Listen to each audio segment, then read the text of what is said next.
dobrodošli v Sensa podcastu. Danes nadaljujemo debato z Alešem Ernstom, učiteljem in avtorjem AIKU metode, ki jo je razvil iz klinične somatike.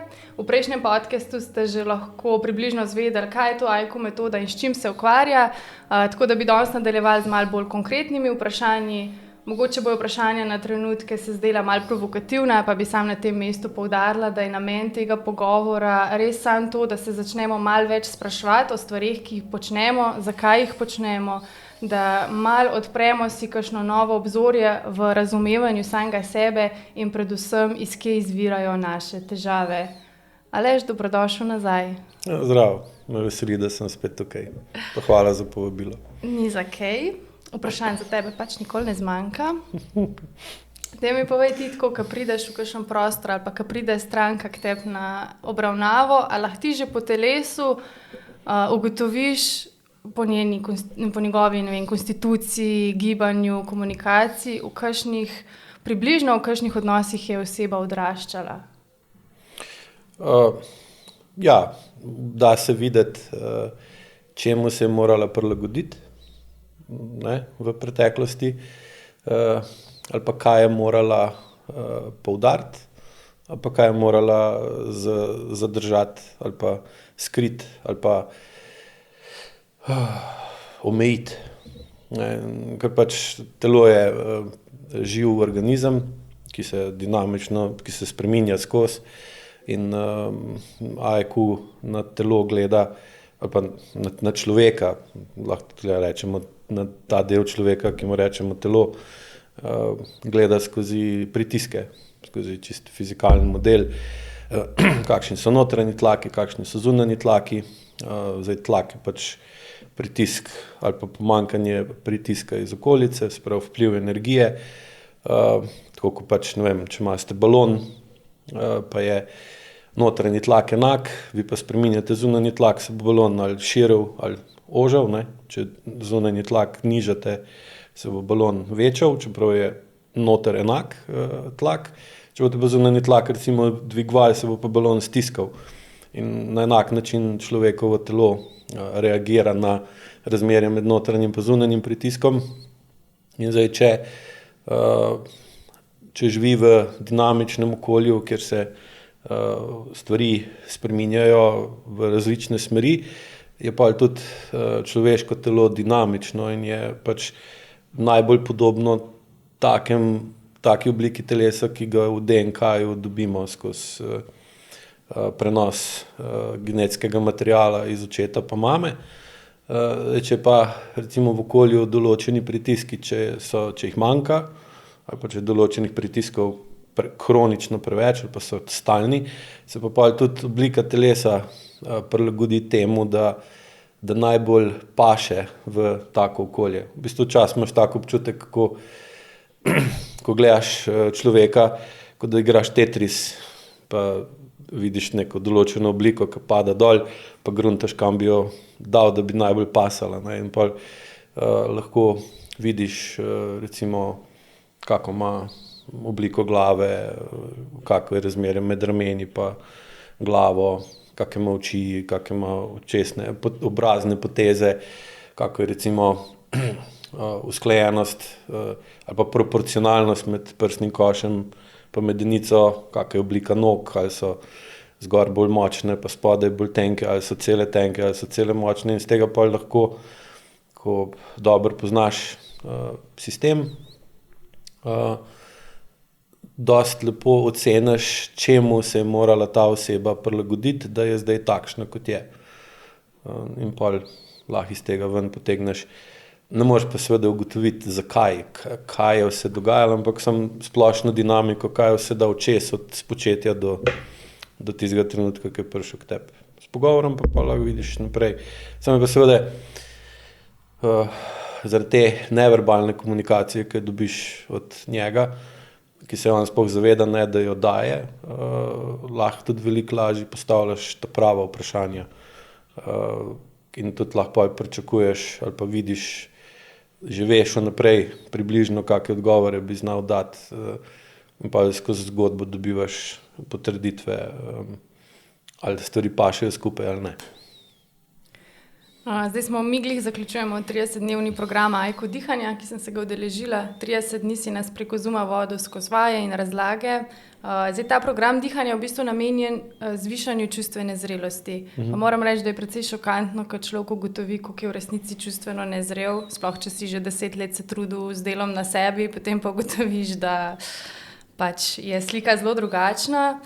Pa me zanima, zakaj je tako pomembno, da zvišujemo svojo čustveno zrelost, pa tudi zakaj je to dosti tako nepopularno delo, ker se mi zdi, da večina tehnik in metod, ki je danes na voljo, se v resnici ne ukvarjajo s dvigom čustvene zrelosti. No, zdaj treba je spet bolj natančno določiti. Zdaj, nobeden nima nerazvite čustvene zrelosti na vseh področjih, ampak vsak mora imeti vsaj neki področji v življenju, kjer je njegova čustvena zrelost dovolj dobra, zato da lahko sploh živi. Imamo pa seveda vsi, ali pa večina ljudi na določenih področjih premejhno čustveno zrelost, ali pa recimo zaradi tega, ker imamo nekje premejhno, imamo pa nekje drugje pa premočno, preveliko in nas pa to spet omejuje, da imamo določeno vedenje poudarjeno, določeno vedenje pa inhibitirano in seveda to pa vpliva na to, da postanemo od določenega vedenja odvisni in pa si uredimo življenje na tak način, da imamo tako službo, tako družbo, tako družino, kjer lahko bolj uporabljamo vedenje ali pa čustva, ki jih obvladamo, v katerih smo dobri, pa se hkrati izogibamo pa vedenju, kjer moramo uporabljati čustva ali pa področje čustvenega vpliva na ljudi, kjer pa nismo toliko suvereni. In pa seveda okrog te odvisnosti oblikujemo celotno življenje in niti ne opazimo, da recimo jezo znamo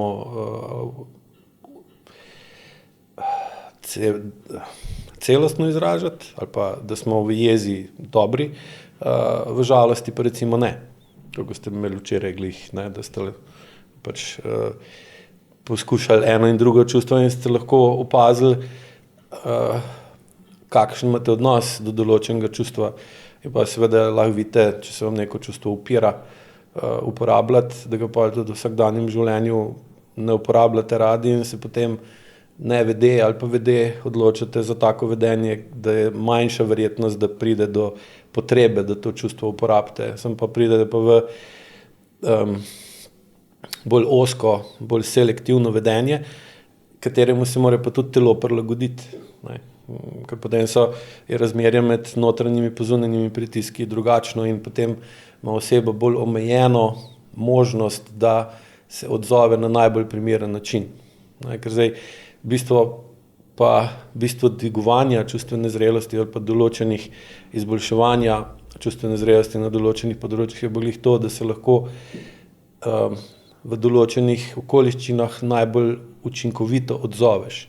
Sprav, da s čustvi dosežeš potrebno ali željeno. In zdaj, bolj ko je tvoja paleta uporabe čustev, različnih čustev široka, da si dober v uporabi vseh osnovnih, recimo, čustev, ne pa sem nekaterih, lažji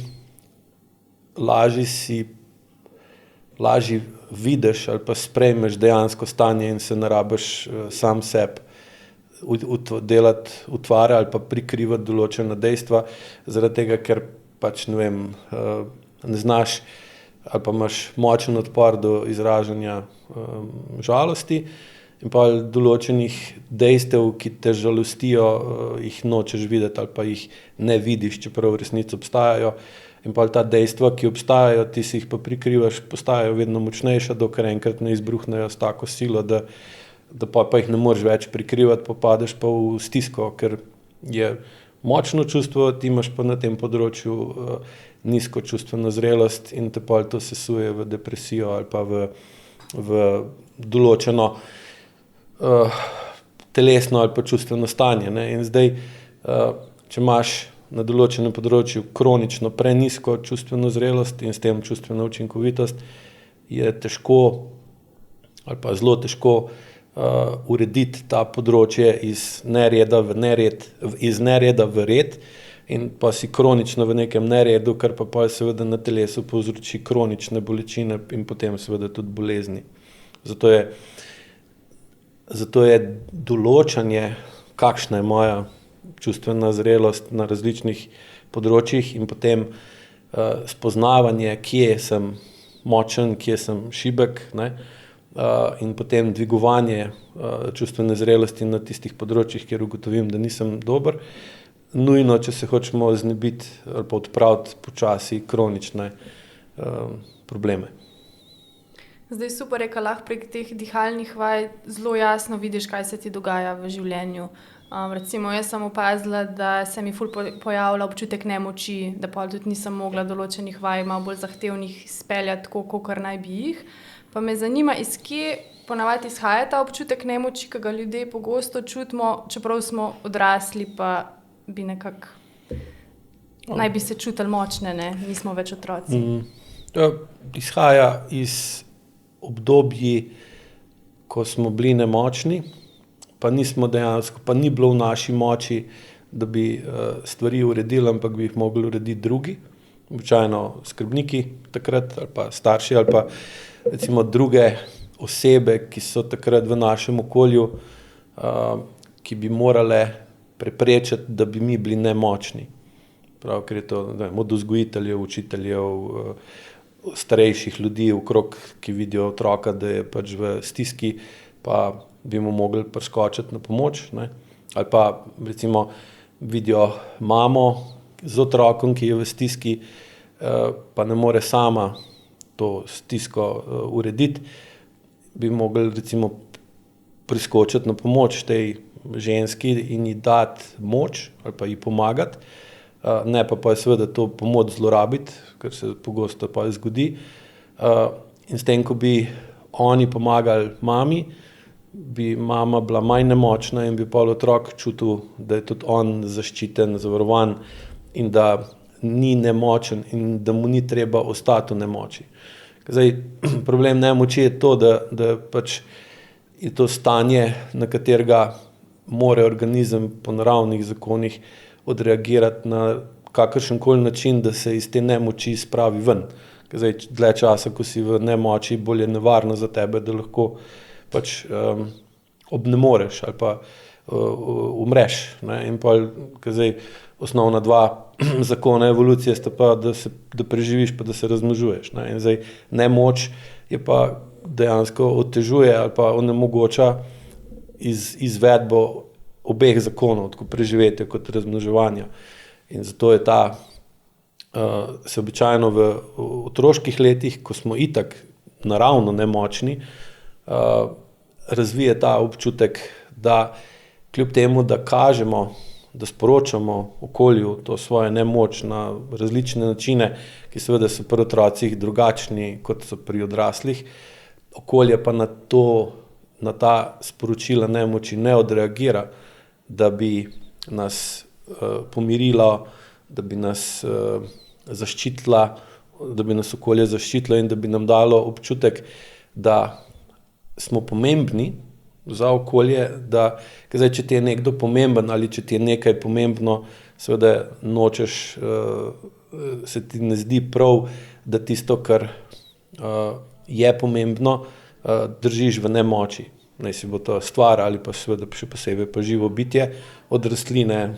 Če si predstavljaš, ne vem, da vidiš neko okrasno rastlino, ki imaš v stanovanju, da je suha, deluje kako? Deluje nemočno, deluje izsušeno, deluje in pol dobiš kaj? Občutek krivde ali pa odgovornosti, da pač si jo kupljajo, imaš tam, zdaj pa za njo ne skrbiš. In pol greš kaj? Zaliti jo greš, ne? Pa mogoče pol na osnovi tega, da je bilo čustvo dosti močno, se ti spremeni tvoj odnos do rastline, da pol ne pozabljaš na njo. Če pa kar naprej pozabljaš na rastlino ali pa če si taka oseba, ki rastline nikakor ne uspevajo, ne, imaš pa to pol kronično stanje. Ne. Seveda, zdaj pa če že do rastline tako ali pa do živali, kje je šele pol recimo do otroka ali pa najstnika, mladostnika, ne, ki ima pa še neskončno bolj kompleksno čustveno življenje kot recimo roža ali pa tudi žival. In to stanje nemoči, v katerem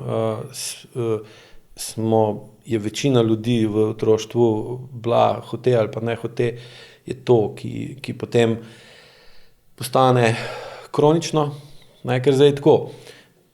Vsak organizem se na stanje nemoči odzove, da gre v boj ali beg, pravi, aktivira simpatično stanje simpatičen način delovanja avtonomnega živčnega sistema in ustvari poviša notranji tlak, ustvari več energije, dvigne notranjo potencialno energijo, zato da lahko vpliva na okolje in sporoča okolju, ni mi dobro, to mi ne ustreza, to me moti, ovira, ogroža ali omejuje, ne morem pa sam nič narediti glede tega, ker sem preveč neobogljen, prosim, dajte vi za to poskrbeti. Pri takega banalnega primera, da pač recimo otrok čuti, da v mami, da je nezaželen, da je v napoto. Čeprav mama ga lahko zavestno ima rada in kao reče, ok, zdaj si pač tukaj, te bom imela rada, bom skrbela za tebe, sem dejansko pa nima rešen, ne vem, stanovanje, nima rešen odnos, ima otroka z nekom, ki mu ne zaupa, ki je neodgovoren in potem ona tega otroka dojema kot problem, kot breme, ali pa ne moreš vrtca dobiti za njega, ali pa en kup stvari je, ki ljudem oteži biti starš, ne. In recimo potem ta otrok mamo, še posebej mater, postavlja v nemočen položaj. Kaj naj zdaj naredim? Moram iti v službo, ti jokaš, hočeš, da sem zraven tebe. In recimo v takih primerih, ko otrok čuti, da je nezaželen, v narekovajih, ali pa tudi dejansko nezaželen, on dvomi v starša.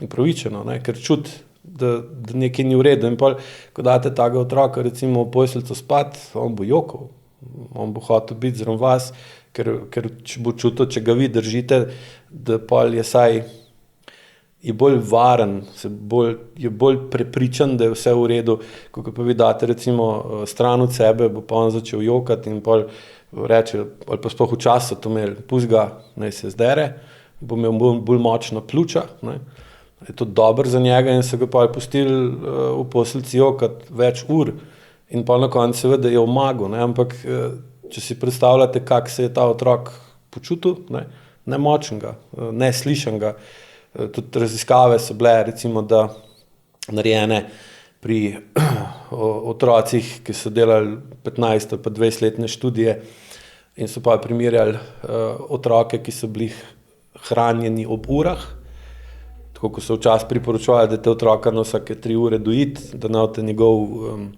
suženj, dobesedno so včasih rekli, in so pa spremljali razvoj teh otrok skozi čas, kakšni so bili pri 10 letih, pri 15 letih, pri 20 letih in pa so primerjali to z otroci, ki so bili pa dojeni takrat, ko so oni rabili biti dojeni in so se starši pač odzivali na otrokove klice, na pomoč, lačen sem, hočem jesti, in so ugotovili, da te otroci, ki so bili hranjeni na 3 ure, da imajo bistveno več odvisnega vedenja, da so bistveno pogosteje odvisni od nečesa in da imajo bistveno manjši občutek pomembnosti kot otroci, ki so bili slišani in ko so rabili dobiti hrano ali pa karkoli druga, seveda so to dobili.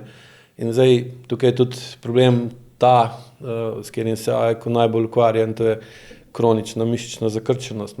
Ker zdaj, če ima recimo ženska, ko ima majhnega otroka, kronično zakrčeno telo, ona veliko bolj slabo čuti otroka.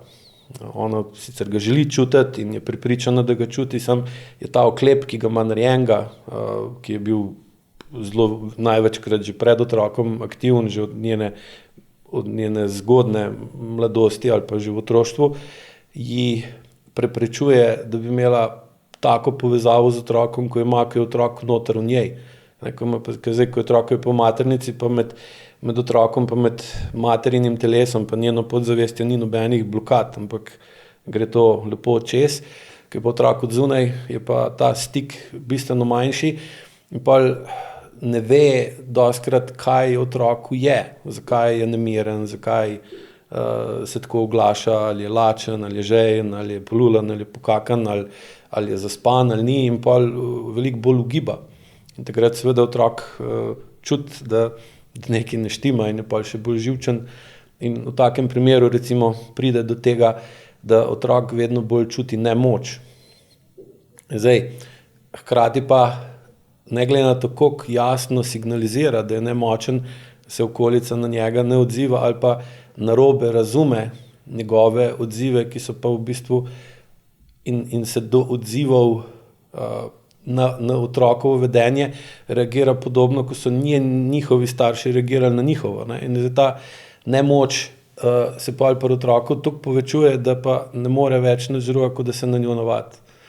In pa to nemoč spravi v podzavesten odziv, razvije te pogojne odzive in mu ta nemoč postane normalna in se pa to prenese tudi, in to, kar recimo lahko na tem programu, ki se zdaj zaključuje, čutiš, je to, da koliko si pri nekih posebnih situacijah, v katere vas spravljam, ko ste med določeno vajo, kar na lepem začutiš tako nemoč, pa stojiš tam, pa si noter v svojem stanovanju, pa nič ti ne počutiš se niti ogroženega, niti vaja ni taka, da bi lahko zdaj, ne vem, se zgodilo nekaj, dejansko nekaj takega, da bi se poškodovala, kar na lepem ti pride iz telesa ven nek tak občutek in pa sem gledaš, odkot pride to. Ne. In so te programi tudi namenjeni, da lahko hkrati človeku daš razlago, mu razložiš, zakaj pride do tega, koliko je možno, da to ima,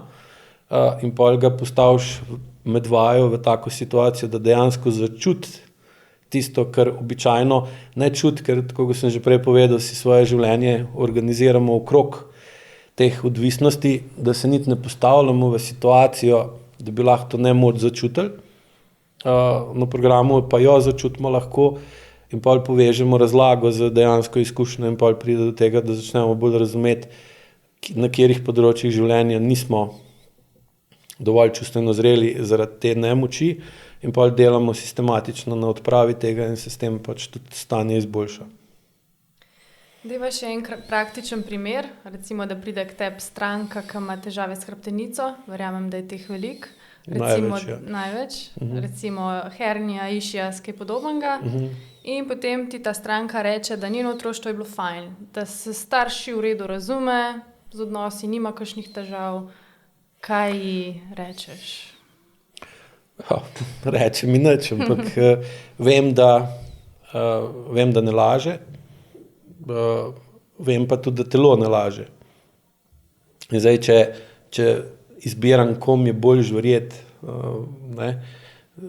bolj verjameš telesu in dejstvo pri njem je, da ima hrbtenico preobremenjeno že dolg časa in zaradi preobremenjene hrbtenice pride do takih stvari, kot so hernija in podobna, ali pa recimo te protruzije, povišan hrbtenični tlak ali pa stvari, ki so na hrbtenici zelo pogoste, ker kaže na dejstvo, da ima oseba previsoko napetost v trupu.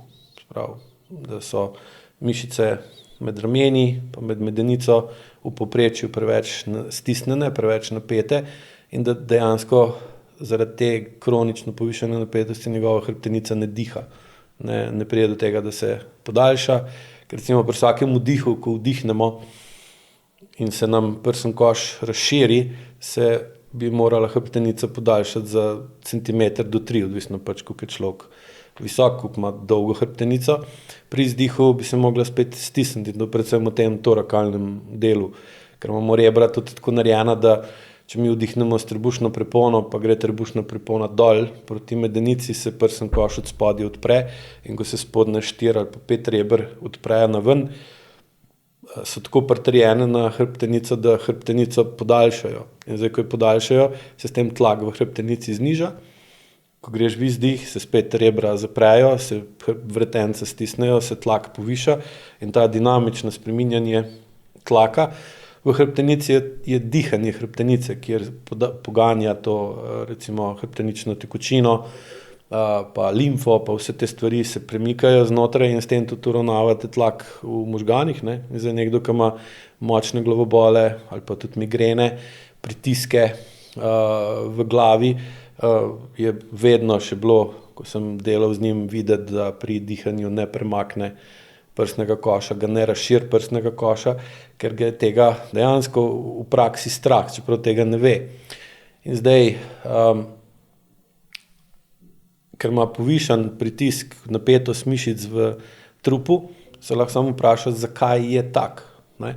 Ker zavestno bi vsakem rekel, sprosti se, pa bo vse v redu, ne boš imel v hrbtenici povišan tlak, hrbtenica bo normalno dihala in ne boš imel nevarnost, da bi dobil hernijo ali pa da boš imel pretirano obrabo vretenc ali pa medvretenčnih diskov in podobno. Ampak seveda ti mu lahko to rečeš, lahko tudi zavestno nekaj dni razmišlja o tem, samo v praksi se pa to ne bo zgodilo in bo še zmeraj zjutraj, ko se bo zbudil, ko bo bil recimo 6, 7, 8 ur brez zavesti, se bo zbudil z trdo napeto hrbtenico in mu ne v noči jasno, zakaj sem bil toliko trd, če sem spal. In tukaj je pa ta kronična napetost, se pravi iz tega, da pride s takimi problemi, veš, da telo v bistvu pove, da je pod preveliko obremenjenostjo. Zdaj, seveda se običajno eni se zavedajo, drugi ne, večina ne, ali pa ne misli, da je takšno, kot je v resnici. In ne samo, da je preobremenjen, kronično preobremenjen, ampak se kronično ne zna razbremeniti. In tudi, ko on recimo pride domov, ali pa gre plavat, ali pa gre na dopust, ali pa doma bere knjigo, je še zmeraj napet, ampak to napetost niti ne zazna, ker je njem normalna.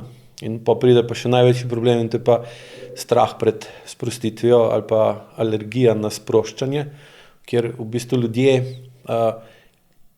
se hočejo sprostiti, seveda, ker čutiš, da se morajo sprostiti, ker si napet in telo ne more več tega prenašati, ampak problem pa nastane, da ko greš ti dejansko v sproščanje mišične napetosti, ki ni isto kot raztegovanje mišic ali pa masaža ali pa pretegovanje, ampak da nižaš mišičen tonus skozi živčen sistem, ker namen programu je ta, da vi bolj čutite, v kakšnem stanju ste. Torej, lahko začutite, da so mišice pretirano napete in potem jih poskušate zavestno sproščati, tako da pošiljate v mišice drugačen motorni signal in se zaradi tega tonus mišice zmanjša. Samo kaj se pa zgodi, to si sama tudi lahko opazila, da ko mišice sprostiš pod določeno mejo, začne spet teleso čutiti potlačene stvari, ki so bile noter v telesu spravljene lahko desetletja, ali pa še celo tvoje niso, ampak si jih podedvala, prenesla od tvojih staršev, oni so jih pa spet prenesli od dove koga, od svojih staršev pa ne naprej. In pa pride do tega, da te dejansko postane strah sproščanja. In zato se pa večina ljudi nevede odloča, da se bojo v narekovajih sprostili skozi recimo utrujanje, da se toliko utrudijo, da pa ne morejo več biti napeti, to ni sproščenost, ne. To je pa v bistvu grejo to je nezmožnost biti napet, kar pa ni isto kot sproščen. Ali pa uporabljajo različne kemične substance, da z njimi omamijo možgane, mora biti dovolj visoka koncentracija, da začnejo vplivati tudi na podzavest in spet prehodno zmanjšajo napetost, ne. In zdaj, ko delam stranko, ki ima bolečine v hrbtenici, vem točno že po telesu, kaj je glavni vzrok, kaj mora biti glavni vzrok pri njem, in pa seveda, ko se pogovarjam z njim, iščem potrditve ali pa zavrnitve tega. In pa običajno vem pa tudi, da je to, da si je imel starši, da je imel srečno ali pa dobro otroštvo, da je to relativno. Njem je bilo, ampak v primerjavi s čim ali s kom. Ker običajno pa se itak izkaže vedno v 100% primerov, da je ta njegovo mnenje ali pa prepričanje, izkušnja, da njegovo otroštvo bilo v redu, temelji na tem, ker se primerja z drugimi, ki so imeli še slabše otroštvo od njegovega, ali pa je moral razviti tako mišljenje zaradi tega, da je lahko ostal v nemoči še naprej in potem je tudi mogel izgubiti kvaliteto občutka za sebe. Nekaj zdaj čisto logično, če razmišljamo, če nekdo dovolj dobro čuti sebe, bo tudi vedel, da je preobremenjen in se bo pač šel razbremeniti. In če bo to naredil, ne more priti do kroničnih težav s hrbtenico. Torej, če nekdo ima kronične težave s hrbtenico, pa da to ni posledica nekih prometnih nesreč in podobno, pa sam iz tega dejstva sledi, da on nima občutka zase ali pa da ne more z svojim vedenjem, z uporabo čustev urediti svoje življenje na način, da se lahko razbremeni, brez da bo zaradi tega čutil občutek krivde ali pa bil napaden strani okolice, da je, ne vem, da ni dosti priden, da je nesposoben, da je neumen in podobno. In pa rajš ohrani ta popačen občutek zase, kar pa pol popači strukturo hrbtenice. In pol to popačitev hrbtenice lahko vidimo na recimo na posnetkih, ne? Pa čutimo jo skozi bolečino.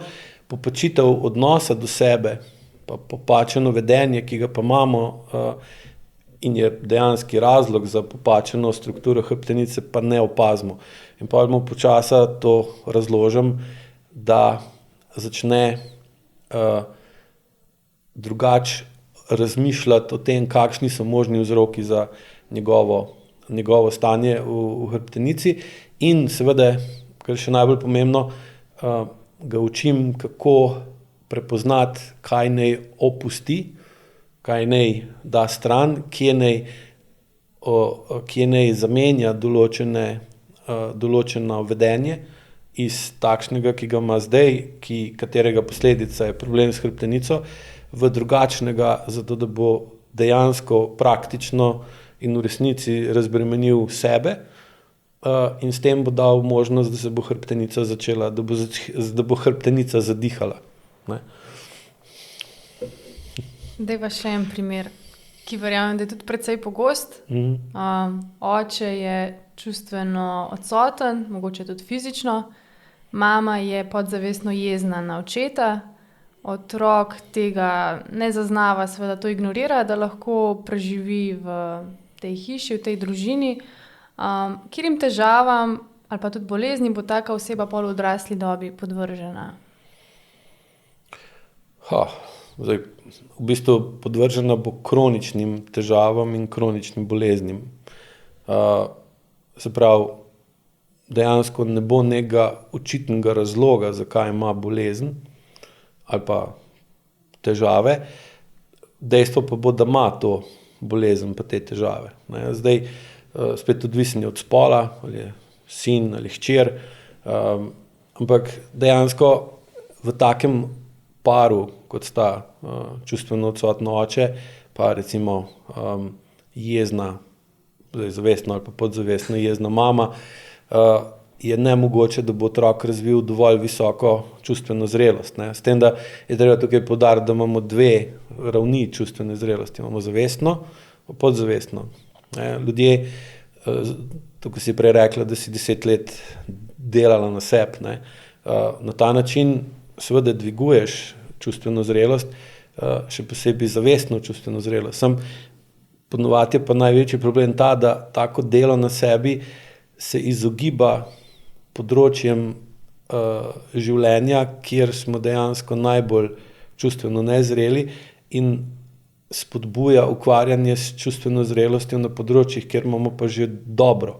Sprav, delamo še več tistega, kar nam je lažje, pa se izogibamo tistega, kar nam je težje. In sploh recimo vidim iz prakse, da odnos do sovraštva, do besa, do gneva, do prezira, do protesta, do maščevalnosti, se ljudje izogibajo tega, češ to mene ne zanima ali pa jaz tega nimam, ker je itak nemogoče, ker sovraštvo, ki izhaja iz nemoči, pa vse te veje sovraštva, ki sem jih prej naštel, to je popolnoma normalno človeško čustvo, ki ga vsak človek ima. Zdaj, če ga pa pokaže, pa če ga zna uporabiti, je pa drugo vprašanje. Zdaj, običajno pri slabi čustveni zrelosti na tem področju ali pa nizki ravni podzavestne čustvene zrelosti na teh področjih imamo odpor sploh iti v to področje in se nam to kopira, da pa se vrtimo komačka okrog vrele kaše in poskušamo najti, kdo ve, kakšne različne načine, da bi nekaj spremenili, samo ne gremo pa tam noter v tisto, kjer je dejanski epicenter ali pa bistvo problema. In v takem primeru, recimo, ko je ta otrok čuti nemoč mame, ker pač ima čustveno odsotnega ali pa fizično odsotnega očeta, po drugi strani čuti nemoč očeta, ki se zaradi določenih pomanjkljivosti v čustveni zrelosti, tako zavestni kot podzavestni, ne more imeti dovolj pristen pa poln odnos z ženo, ne? In potem otrok čuti v bistvu, da sta vsak od staršev je na svojem področju nemočen. In potem, kaj še najhujše pri takem odnosu je, da potem poskuša otrok pomagati svojim vedenjem enem ali obema staršema, zato da pač jo obdrži skupaj vsaj do takrat, da je on dovolj odrasel, da lahko se osamosvoji, pa da in potem v tej družini otrok začne skrbeti za čustvene potrebe staršev ali pa enega od njih, ne. In pa običajno se zgodi, da ker ne more sovražiti oba starša, ker pa lahko ostane sam še sam, zdaj, če ti to narediš pri 3 ali pa 4 letih, ne boš preživel, potem naredi selektivno, naredi močno diferenciacijo med obema staršema in enega starša prestavi na hudiča, da je slab, da je kriv za vse, druga starša pa povzdigne v angela, da je pa on ali pa ona nemočna, uboga, nič kriva, vedno zlorabljen ali pa vedno zlorabljena, in pa razvije seveda nerealen odnos do očeta pa mame in iz tega ven dobimo odraslo osebo, ki ima veliko nemoči in težko poskrbi zase. In seveda, če težko poskrbi zase, pa da urediš stvari, da tisto, kar je v redu, povečuješ, tisto pa, kar ni v redu, pa zmanjšuješ, se pa razvijajo kronične težave in taki ljudje imajo pa z vsakim letom več kroničnih težav, ki jih vedno težje rešujejo. Zdaj opažam, da danes je precej popularno biti v odprti zvezi. Tisti, ki to zagovarjajo, pravijo, da gre za to, da daješ drugemu svobodo, da je to ljubezen. Zdaj, moj pomislek ob tem je, a gre res za dajanje svobode in brezpogojno ljubezen ali zgolj za strah pred bližino, pred intimo, ker si imel slabe izkušnje v otroštvu z odnosi, ki si jih opazoval in potem zdaj pod pretvezo želje po svobodi se ne upaš povsem vezati. Kaj bi ti rekel na to? Ja, bolj bi se strinjal s tem drugim. Sploh se to pogosto zgodi pri ljudeh, ki izvirajo iz družin, kjer dejansko starši niso hoteli biti skupaj. Ali pa so bili v zvezi samo ali pa predvsem zaradi pritiska okolja, da morajo biti z nekom v zvezi. In tukaj je tudi en od največjih razlogov, zakaj so ljudje pol sami. Recimo, ne vem, primer, mama ni kot dekle ni zaupalo moškim, ker ni mogla zaupati očetu. Imela je mamo, ki ni zaupala svojemu očetu, niti svojemu možu. In ona v bistvu je se učila skozi mirroring, skozi zrcaljenje vedenja njene mame, se je učila, da recimo zveza z moškim ni nekaj, kar bi si človek želel. Ampak je recimo 50 let nazaj ali pa še 40 let nazaj je bil pritisk okolja, sploh v manjših mestih ali pa na deželi, takšen, da če si bil star, 25 ali pa 30 let, pa nisi bil poročen, ali pa da nisi bil vsaj na koruzi z nekom, pa da nisi imel otroka, so te že čuden gledali, so te že ogovarjali in ta čudni pogledi, ogovarjanja, spraševanja stare mame, a si že s kom, daj bojo kaj vnuki, pa take stvari. To je kaj? To je pritisk okolja, ki nekoga potem zaradi zunanjega pritiska porine v neko zvezo z nekim drugim, ki ga je pa tudi pritiskalo okolje na drugi strani. Se pravi, tak par je skupaj ne zaradi tega, ker se privlači, ampak zaradi tega, ker ju stiskajo v neko zvezo. Se pravi, na nek način rečemo, da so to bile bolj sodobne, dogovorjene zveze. Včasih so rekli, vedno morate biti skupaj, pa pika, pa so rekli pa, zakaj še nisi z nekom. In je pa seveda ta pritisk bil. In je pa recimo ta ženska bila v zvezi z moškim, nista bila pa dovolj čustveno zrela, da bi imela recimo zdrav odnos, v katerem bi on se vedel odgovorno, ona bi mu zaupala in bi imela v bistvu porihtane stvari, kdo kaj v primarno dela. In bi pa tudi otrok, ki nastane v taki družini, dobil praktičen prikaz, kako se dva odrasla človeka nasprotnega spola vedeta za to, da ustvarjata neko okolje, ki je dovolj varno in urejeno, ampak tak otrok pa dobi v bistvu od staršev občutek, da kaj jaz delam s tem človekom, zakaj sem z njim, zakaj zdaj se tega zaveda ali ne, ali pa prije do tega, ne vem, dostikrat slišiš pol, da, ne vem, pride recimo hčer, odrasla hčer k meni na terapijo ali pa na terapije in pač razlaga, da ne more najti partnerja, da je imela že več zvez, pa da so se vse bolj ali manj klavrno končale, razočarana, izdana, prevarana, izigrana ali pa moški tudi seveda. In pa, ko jo vprašaš malo, kako pa kaj vaša mati je imela, kakaj je bila pa ona, preka ona je bila sicer poročena, ampak so se, ko sem bila stara 5 let, sta se ločila in potem sta ločitev bila relativno taka grda in pol očeta sem videla enkrat na mesec ali pa še to ne. Pa vprašaš, kaj pa kaj babica po mamini strani, ne. Ja, ona je pa še zdaj poročena z dedkom, recimo, da je še živa, ampak kar naprej govori čez tega človeka, da je tak, pa da je onak, pa da je rekla, prav vidiš, da ga ne prenaša, ampak sta pa še skupaj. Pa vprašaš, zakaj pa mislite, da sta še skupaj? Ja, kaj pa ne, prav reče, kaj pa ne naredi ta druga, ne.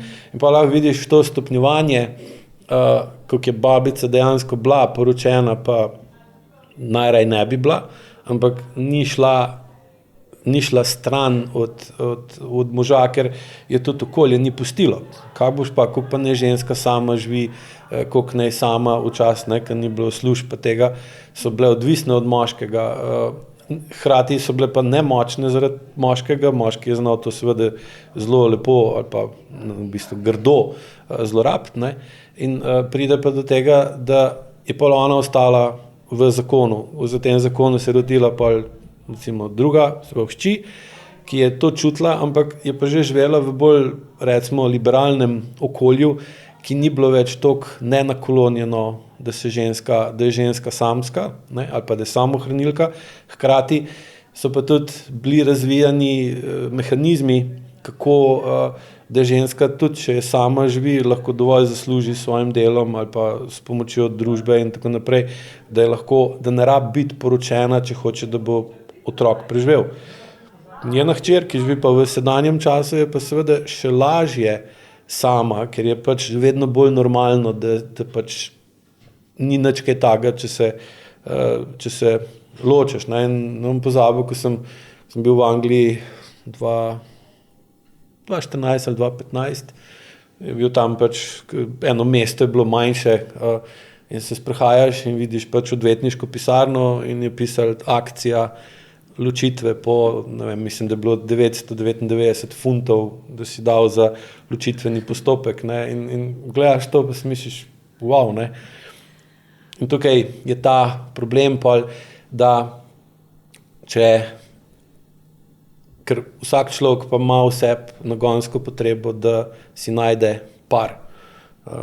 Iz enostavnega razloga, ker je pač moški strukturno in funkcijsko takšen, ženska pa drugačna, nista zdaj čisto drugačna, sta pa zadosti drugačna, da sta najbolj učinkovita, če živita skupaj v kvalitetni ali pa v zvezi, kjer je on odgovoren, pa jo spoštuje, ona mu pa zaupa, pa ga spoštuje, in taka zveza je najbolj učinkovita za oba.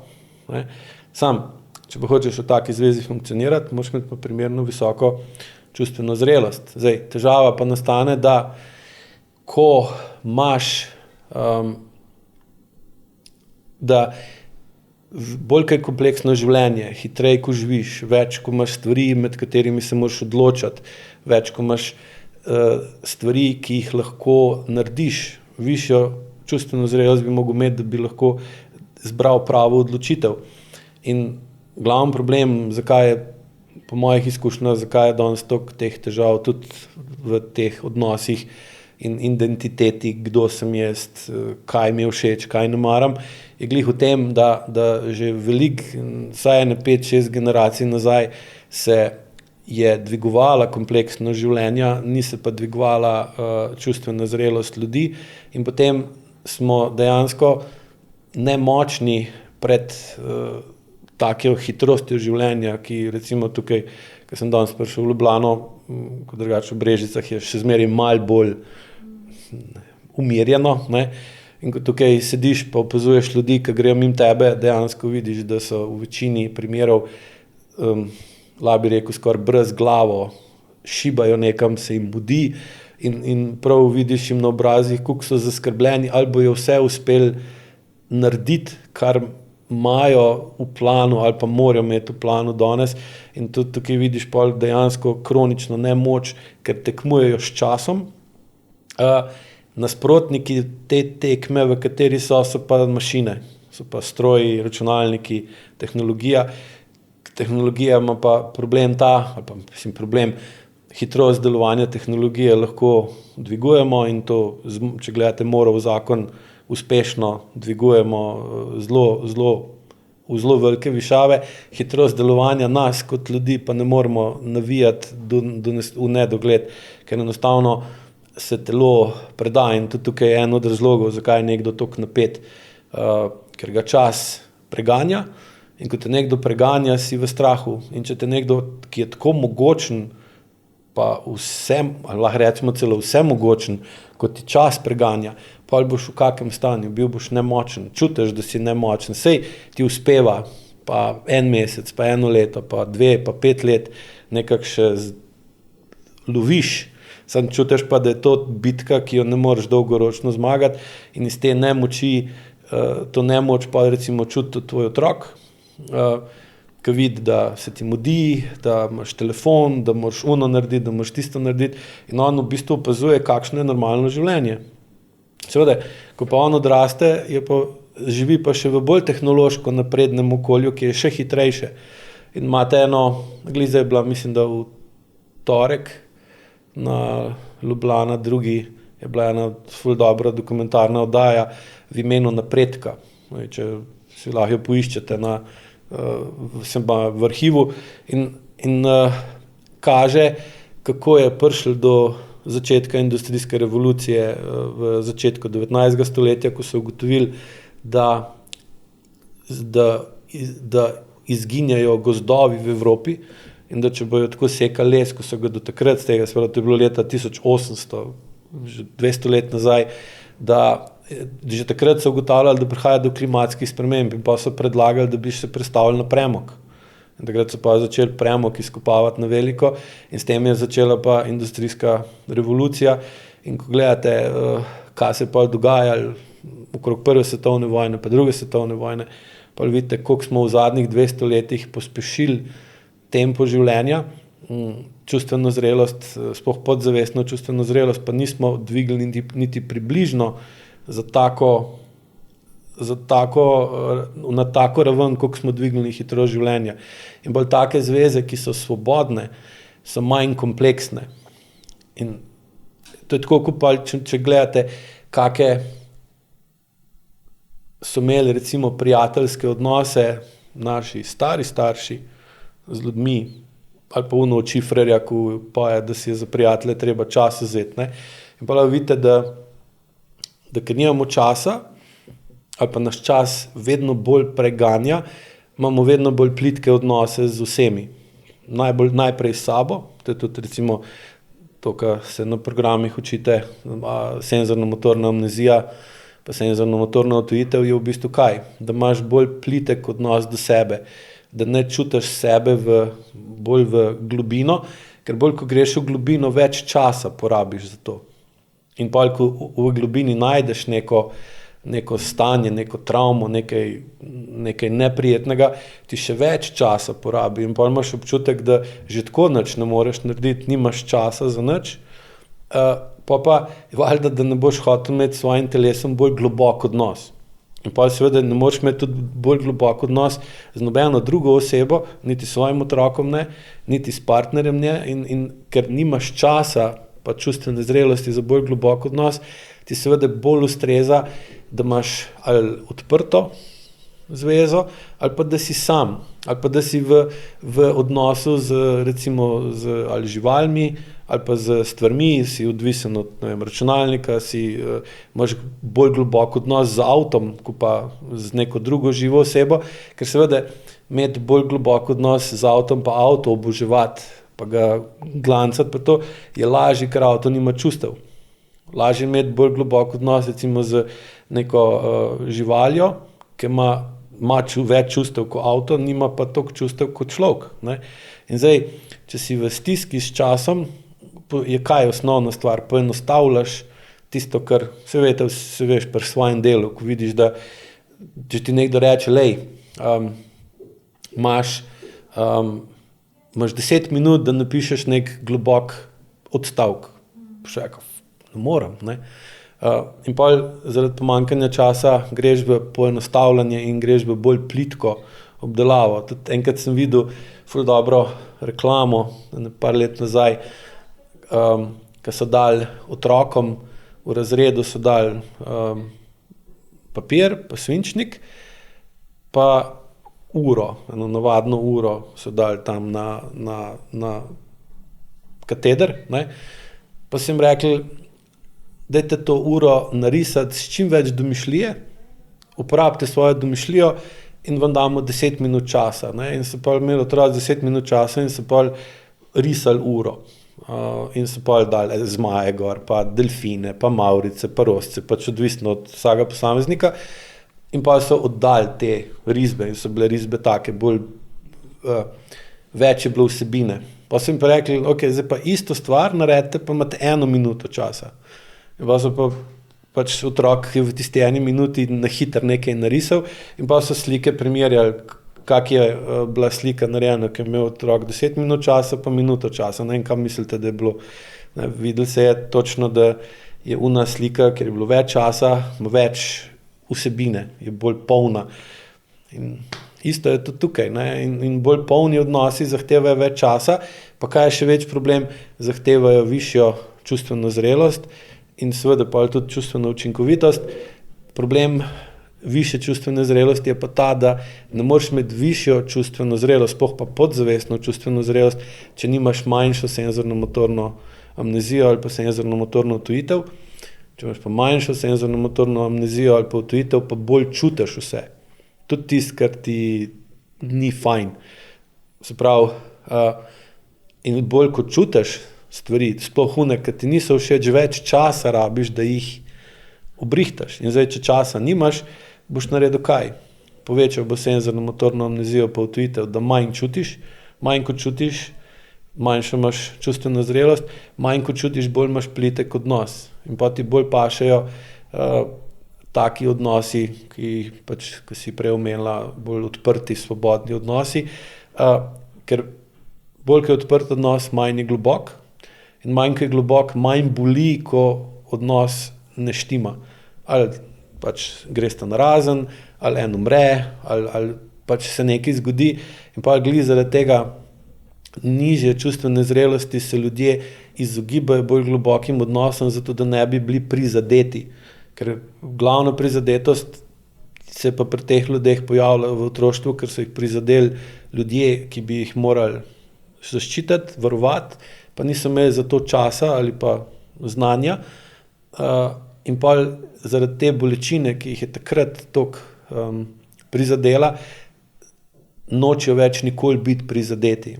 Recimo, glih sem imel za eno stranko, ki je razlagala, da pač bi hotela psa kupiti, pa ga imeti doma kot družinskega psa, in je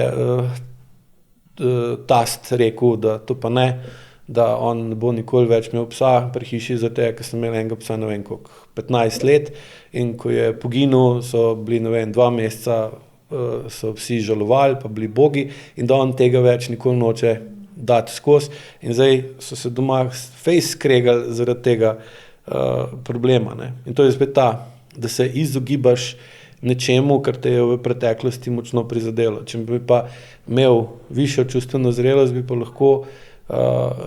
pa lahko ta dogodek, ki se mu je zgodil s tem psom, predelal, razumel, izrazil potrebno in ugotovil, zakaj, kaj ga je tako zabolelo in zakaj te bolečine ni mogel uporabiti, zato da bi lahko razvil nov odnos z nekom drugim, ker na koncu, če črto potegneš, mu je ta pes v 15 letih dal več lepega kot slabega. Ne. Ampak pa se zaradi teh 2 mesecev nočeš iti v naslednji odnos, ki bi bil pa še boljši od prejšnjega. Povej, kakšna je razlika med nekom, ki je odvisen od alkohola in cigaret, in nekom, ki je odvisen od teka in fitnesa? Razlika je, da je odvisen od drugega vedenja ali pa je odvisen. Saj že, če nekdo reče, da je odvisen od teka, pač pove, da je odvisen, ne. Če nekdo pove, da je odvisen od alkohola, sam pove, da ima odvisnost. In odvisnost pomeni, da pretirava z določenim, ali pa da si pretirano odvisen od določenega vedenja ali pa substance, da si lahko manj odvisen od nečesa drugega.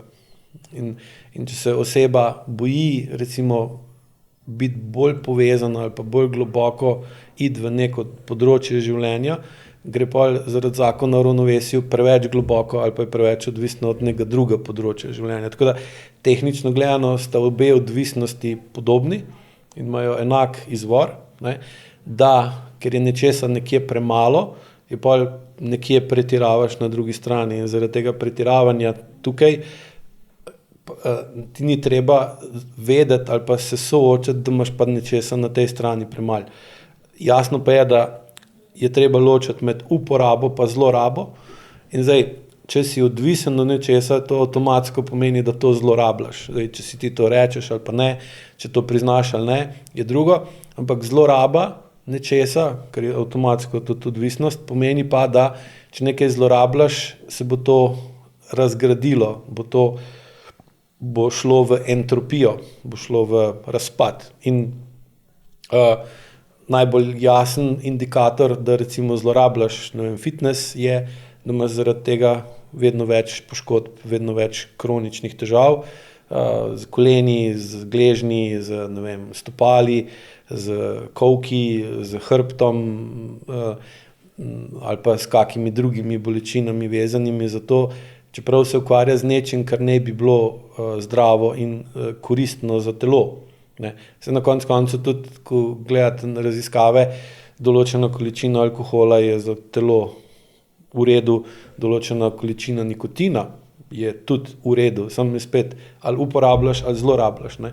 Tako da dejansko pri vseh 4 odvisnostih je v ozadju teh odvisnosti, da je nečesa premalo in da oseba tistega, česa ima premalo, noče videti, ali pa je na tem področju premalo čustveno zrela ali zavestno ali podzavestno, da bi se upala iti v dvig tistega, česa ima premalo, in ko bi dvignila to, česa je premalo, bi zmanjšala tisto, česa je preveč, in pa bi šla v večjo uravnovešenost in pa bi pač rada tekla, ne, ali pa rada spila kozarec vina ali pa kozarec piva, ali pa pokadila 1 ali pa 2 cigarete na dan, ali pa bi recimo, ne vem, cigaro, ki je drugače spet, ali pa pipo, ki je spet drugače, ampak bi recimo to uporabljala, ne pa zlorabljala.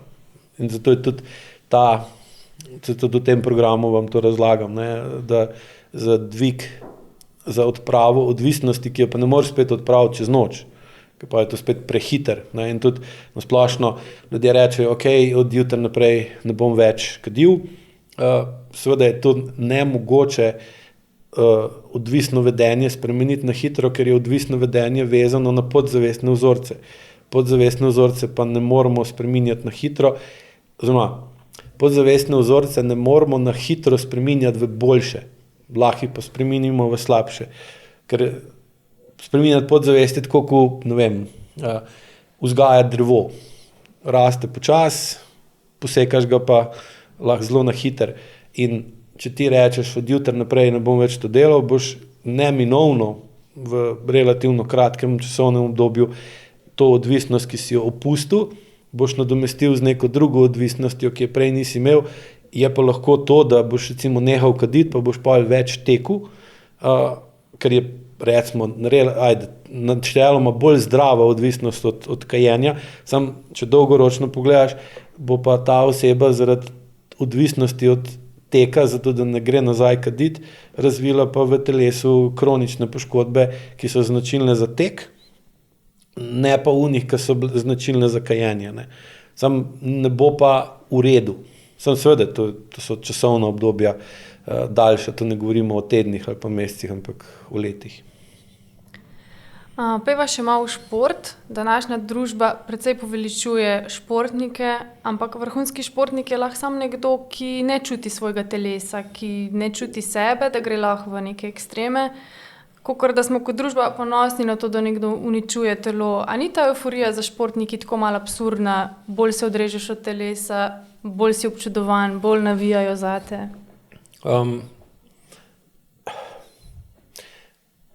Običajna je, ni pa normalna. In na koncu, če hočete delati 8, 10 ali pa 12 ur v nekaterem koli poslu, ali vam bo telo to pustil dlje časa početi. Ne bo, ker boste začeli v telesu čutiti različne težave, preobremenjenost, anksioznost, tesnobo, nespečnost, nahod, respiratorne težave, take in drugačne bolezni, dvig temperature, krče take in drugačne. In zdaj, kaj boste naredili? Če boste poslušali telo, ne boste konkurenčni. Če hočete biti konkurenčni, pa ne morete poslušati telesa, in potem znate telo selektivno izklopiti. Saj ni, da vrhunski športniki ne čutijo telesa, ampak znajo telo zelo dobro izklopiti. Problem pa nastane pol, ker ga pa vedno težje nazaj vklopijo, ko bi morali počivati. Ne. Zato vsak je zdaj lahko bral o, ne vem, Nadalu, ko je zmagal v Parizu na turnirju, kakšne ima kronične težave z levim stopalom, pa koliko se trudi že, ne vem, od katerega leta, zadnjih 10 let, stalno ga odpisujejo, da je zaključil, da ne more več, on se kar naprej vrača.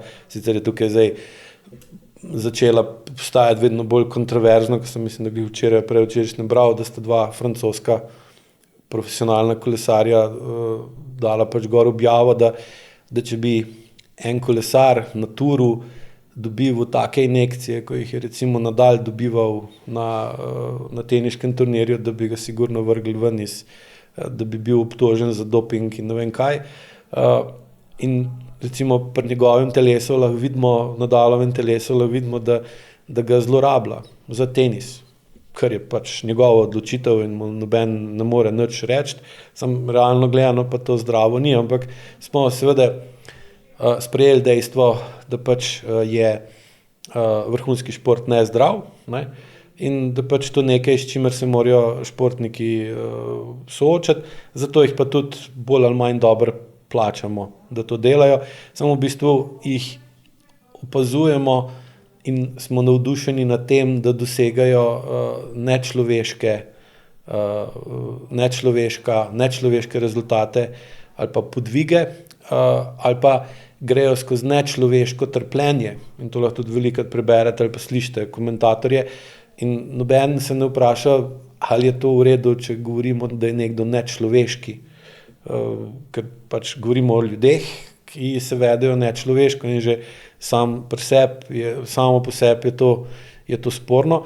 In pa če se pa spet vprašamo, kako pa živi večina ljudi, ki za njih navija, naj si bo navijačev nogometa, košarke, to, kar jih recimo lahko gledate na Džiru ali pa na Turu, ki navijajo, ali taki ljudje dejansko živijo v človeških pogojih ali pa imajo v službah človeški odnos do njih, ali se do njih vedejo kot do strojev v službah, naj si bo to v šolah ali pa v podjetjih ali pa v privatnih podjetjih. In če se vprašaš, koliko ljudi dejansko je lahko živi normalno, pa da ima človeški odnos do sebe, jih je manjšina. In seveda, če nekdo poudarjeno dela to, kar moraš ti delati, da bi preživel, tebi on s svojim vedenjem kaže, da je to, kar ti delaš, prav. In ko ti gledaš nekoga, ki se matra gor v klanc, že 5. ta dan gre, ne vem, na nek vzpon 1. ali pa 2. kategorije, si misliš, kaj je dober, koliko to zdrži. Ne? In pol not v sebi pa dobiš pa s tem, se to je prav, da si takšen. Torej, pol tudi jaz grem lažje naslednji dan v službo, čeprav mi je že slabo, ko sem pomislim, ali pa čutim, da sem izgorel, čutim, da sem ciničen, čutim, da sem sarkastičen, čutim, da sem sovražen do drugih ljudi, da hočem daj me, pusti me primer, daj mi odmaknem se, daj mi prostor, ne rin v mene, ali pa kjer hoče imeti z mano bolj globok odnos, ga avtomatsko zavrnem ali pa naredim zid, zaradi tega, ker mi to ne ustreza, ker sem prekurjen. In pa se vedem v bistvu tako kot vrhunski športnik in seveda, če navijaš za nekoga, ki se vede tako, kot se ti moraš vedeti, se ti lažje vedeš na ta način in zato je tudi šport nasplošno, se tudi, če gledate statistično, kakšne so danes zahteve, ki jih določen šport postavlja pred vrhunskega športnika ali pa kakšne so bile take zahteve 30 ali pa 50 ali pa 60 let nazaj, vidite, da se sam stopnjuje in da imajo vedno več tekem, vedno več dirk, vedno je vse neki daljš, pa močnejš, pa hitrej. Čeprav telesno pa človek ni toliko bistveno napredoval v teh zadnjih stoletjih in tudi, ko gledate raziskave, odkje ta napredek je sploh prišel, ugotavljajo, da je glavnina izboljšav, da je človek hitrejši, močnejši, da gre višje, hitreje in močneje na osnovi tehnoloških napredkov, ne na osnovi napredkov na telesnem nivoju. Ne. Tukaj mislim, da je ta fasciniranost nad vrhunskimi športniki ali pa vrhunskimi umetniki, igralci ali pa poslovneži. Ne. Zakaj imamo pa potem Slovenci toliko uspešnih vrhunskih športnikov? Mi smo vrhunski v biti nemočni. To je pa za naš narod, ki je v zgodovini bil vedno, ali pa večino svoje novejše zgodovine smo bili podložniki, hlapci. Drugim narodom smo morali svojo jezo, katere namen je, da bi se osvobodili, smo mogli vedno potlačati, zato ker se osvoboditi nismo mogli, ali pa nismo znali, ali pa so nas tako dobro razdelili, da so nam lahko vladali, da enostavno nam niti na kraj pameti ne prišli, da bi se uprli in smo se upirali večinoma samo skozi junake iz basni, pripovedk ali pravljic, kot je Klepec, Kralj Matjaž, Martin Krpan, ne? To so bili vsi taki ponosni, svobodni ljudje, katerih zadnja stvar, ki bi jim jo pripisal, je, da so nemočni. Ne? In lahko pa opazite, da smo sanjali, da smo močni, nismo si pa upali to moč vzeti. Torej smo v bistvu zadnjih 1000 let, verjetno ali pa še dlje, vadili, kako preživeti in biti nemočen.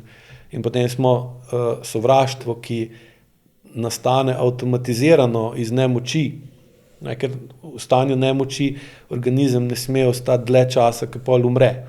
In zato, da se reši iz nemoči, ustvari močen čustven naboj, močno notranjo energijo, ki jo potem skozi sovraštvo izrazi zato, da prekine nemočen odnos, da gre stran, da gre naprej, ali da tisti odnos uniči, tudi ubije, dobesedno ali pa simbolično, in ga pusti za sabo, pa opusti ta odnos, ne odpusti, ker zdaj me dopusti pa odpusti je velika razlika. In dejansko smo Slovenci kot narod, imamo v podzavesti zelo globoke in močne vzorce, kako ne čutiti nemoč in jo uporabiti za osvoboditev sebe, ampak smo se navadili prenašati na svoje partnerje ali pa na svoje otroke ali pa na ljudi, na ljudi ali živali ali pa rastline, ki so bolj nemočni od nas. In seveda pa to nemoč prenašamo po generacijah nazaj in če hočeš tako živeti, moraš znati odklopiti svoje čustva. Če hočeš odklopiti svoje čustva, moraš pa odklopiti svoj telo in energijo, ki ti jo sovraštvo daje, usmeriš v to, da si nadpovprečno hiter, močen, hkrati pa in dosegaš lahko vrhunske rezultate, hkrati pa te vrhunske rezultate dosegaš z tem, da postaješ vedno bolj vrhunski v samodestruktivnem vedenju, kar se pa seveda pokaže na kroničnih bolečinah, kroničnih težavah in kroničnih boleznih, ki jih imajo te vrhunski športniki, tako na telesnem nivoju, kot na psihičnem, od depresij do različnih psihičnih težav, ki se jih pa običajno nekaj časa da skrivati, pa pol izbruhnejo kasneje ven, ali pa pride do tega, da more prehitro zaključiti svojo športno kariero, ali pa da pogosto umirajo prehitro, ko so na vrhuncu, ali pa kmalu po tistem, ko niso več na vrhuncu. Se pravi, ne govorimo o tem, da je šport slab sam po sebi, ampak pač način, kako ga lahko izrabljamo, tako kot sva že prej govorila pri drugih stvareh. Spet, uporaba, zloraba. Sam šport seveda je dober, zdrav in koristen, dokler ga uporabljamo. Ko ga pa zlorabljamo, pa ni. Samo zdaj tukaj pa pride do težave. Ali nekaj uporabljaš, ali nekaj zlorabljaš, je zelo težko razumsko določiti. Ampak noter v telesu, skozi nevrocepcijo, skozi intuicijo, začutiš, kdaj nekaj uporabljaš, pa kdaj nekaj zlorabljaš. Zdaj, če tebe določen recimo šport postavlja v nemoč, se pravi, ti se ukvarjaš športom, ki ga imaš rad, veliko daš v ta šport, časa, denarja ali pa opreme, in pa se v tem športu poškoduješ in si nemočen, ne moreš hoditi, greš na operacijo kolena, počti tetiva, počti stopalnica, pride do recimo teniškega komolca, zamrznjene rame, kroničnih bolečin v hrbtenici, tebe dejansko ta šport postavlja v nemoč. To je dejstvo. In če te nekaj postavlja v nemoč, pomeni, da je tukaj skoraj siguren zraven zloraba tega, kar te postavlja v nemoč. In bi mogel pa iti v zelo konkretno analizo, ali ti ta šport uporabljaš ali ga zlorabljaš. Zdaj, če pa hočeš to bolj jasno začutiti, moraš pa zmanjšati senzorno-motorno amnezijo pa senzorno-motorno odtujenost, ki ti onemogoča pravilno čutenje, kaj se v resnici dogaja. Zdaj, že v prejšnjem podcastu sva govorila o tem, kako se razlikuje funkcija ženskega pa moškega telesa. A nam mogoče malo poveš, kateri športi so pa bolj primerni za žensko telo, pa kateri za moško telo? glavna razlika med moškim in ženskim telesom je ta, da moško telo je prilagojeno za primarno pot energije proti gor, se pravi proti rokam, proti glavi, žensko pa za primarno pot energije dol, proti nogam. Iz tega sledi pa še druga velika razlika je med moškim in ženskim telesom, to je funkcija trebušne votline. Ne. Moška trebušna votlina je oblikovana strukturno in strukturno je takšna, da lahko dlje časa prenese povišan pritisk v trebušni votlini. Mišične stene so drugačne, notranji organi so drugačni, recimo reproduktivne organe, ki morajo biti pod nizkim tlakom, če hočejo normalno delovati, imamo moški zunaj, izven telesa, ženskega jo imajo pa v telesu, se pravi v trebušni votlini, in zaradi tega je recimo ženski, ki ima povprečno previsok tlak v trebušni votlini, to veliko bolj škoduje, kot pa če moški ima povprečno povišan tlak v trebušni votlini. Zato recimo bi bili športi, ki so bolj prilagojeni moškemu, taki, kjer energijo usmerja v zgornji del telesa in se primarno energija gre ven iz njega skozi roke, usta pa oči. Seveda pri tem uporablja noge, zato da rabi celo integrirano strukturo. Pri ženski, ampak šport bi mogel biti, je bolj primeren tak, ki potencira pot energije navzgor, recimo, kjer mečeš stvari, kjer sploh če moraš ciljati na nekaj, ker moško telo, struktura oči, možganov, ramenskega obroča, rok, prsnega koša, medenice, nog in vsega je skozi evolucijo bila usmerjena v to, da smo bili čim boljši v ciljanju nečesa, da smo nekaj naciljali in potem to zadeli. In recimo športi, kjer moraš to delati, ne, so bolj primerni za moške, za moško telo, za moško strukturo, kot za žensko. Ne. Pri ženskah je pa glavna stvar, da so znale ostati v stiku z tlemi, da so ostale realne, zato recimo ženska tudi prej dozori in potem ženska odpira oči moškemu, ki je pa bolj usmerjen gor, bolj recimo leta po luftu, in pa ga ženska prizemlji, mu reče, lej, to pa to je treba narediti, in pol on to naredi, zato da njej ni treba, ker ona pa ni tako dobra v tem, da gre v neznano, pa da naredi red, ampak je to moški smo pa prilagojeni tem. Sprav ženske bi mogli imeti pa športe, kjer gre energija primarno dol, v tla, pa športe, kjer ni potrebno imeti visok pritisk v trebušni votlini, da ga lahko izvajaš. Ker pa pride do tega, da mora imeti, če vadi ali pa dela stvari, kjer ima povišen notranji pritisk, pa pride do močnih deformacij organov v trebušni votlini, pretiranega pritiska na rodila, ker potem slabša kvaliteto menstruacije, sposobnosti, da zanosi, da je noseča, da donosi otroka in da ga rodi.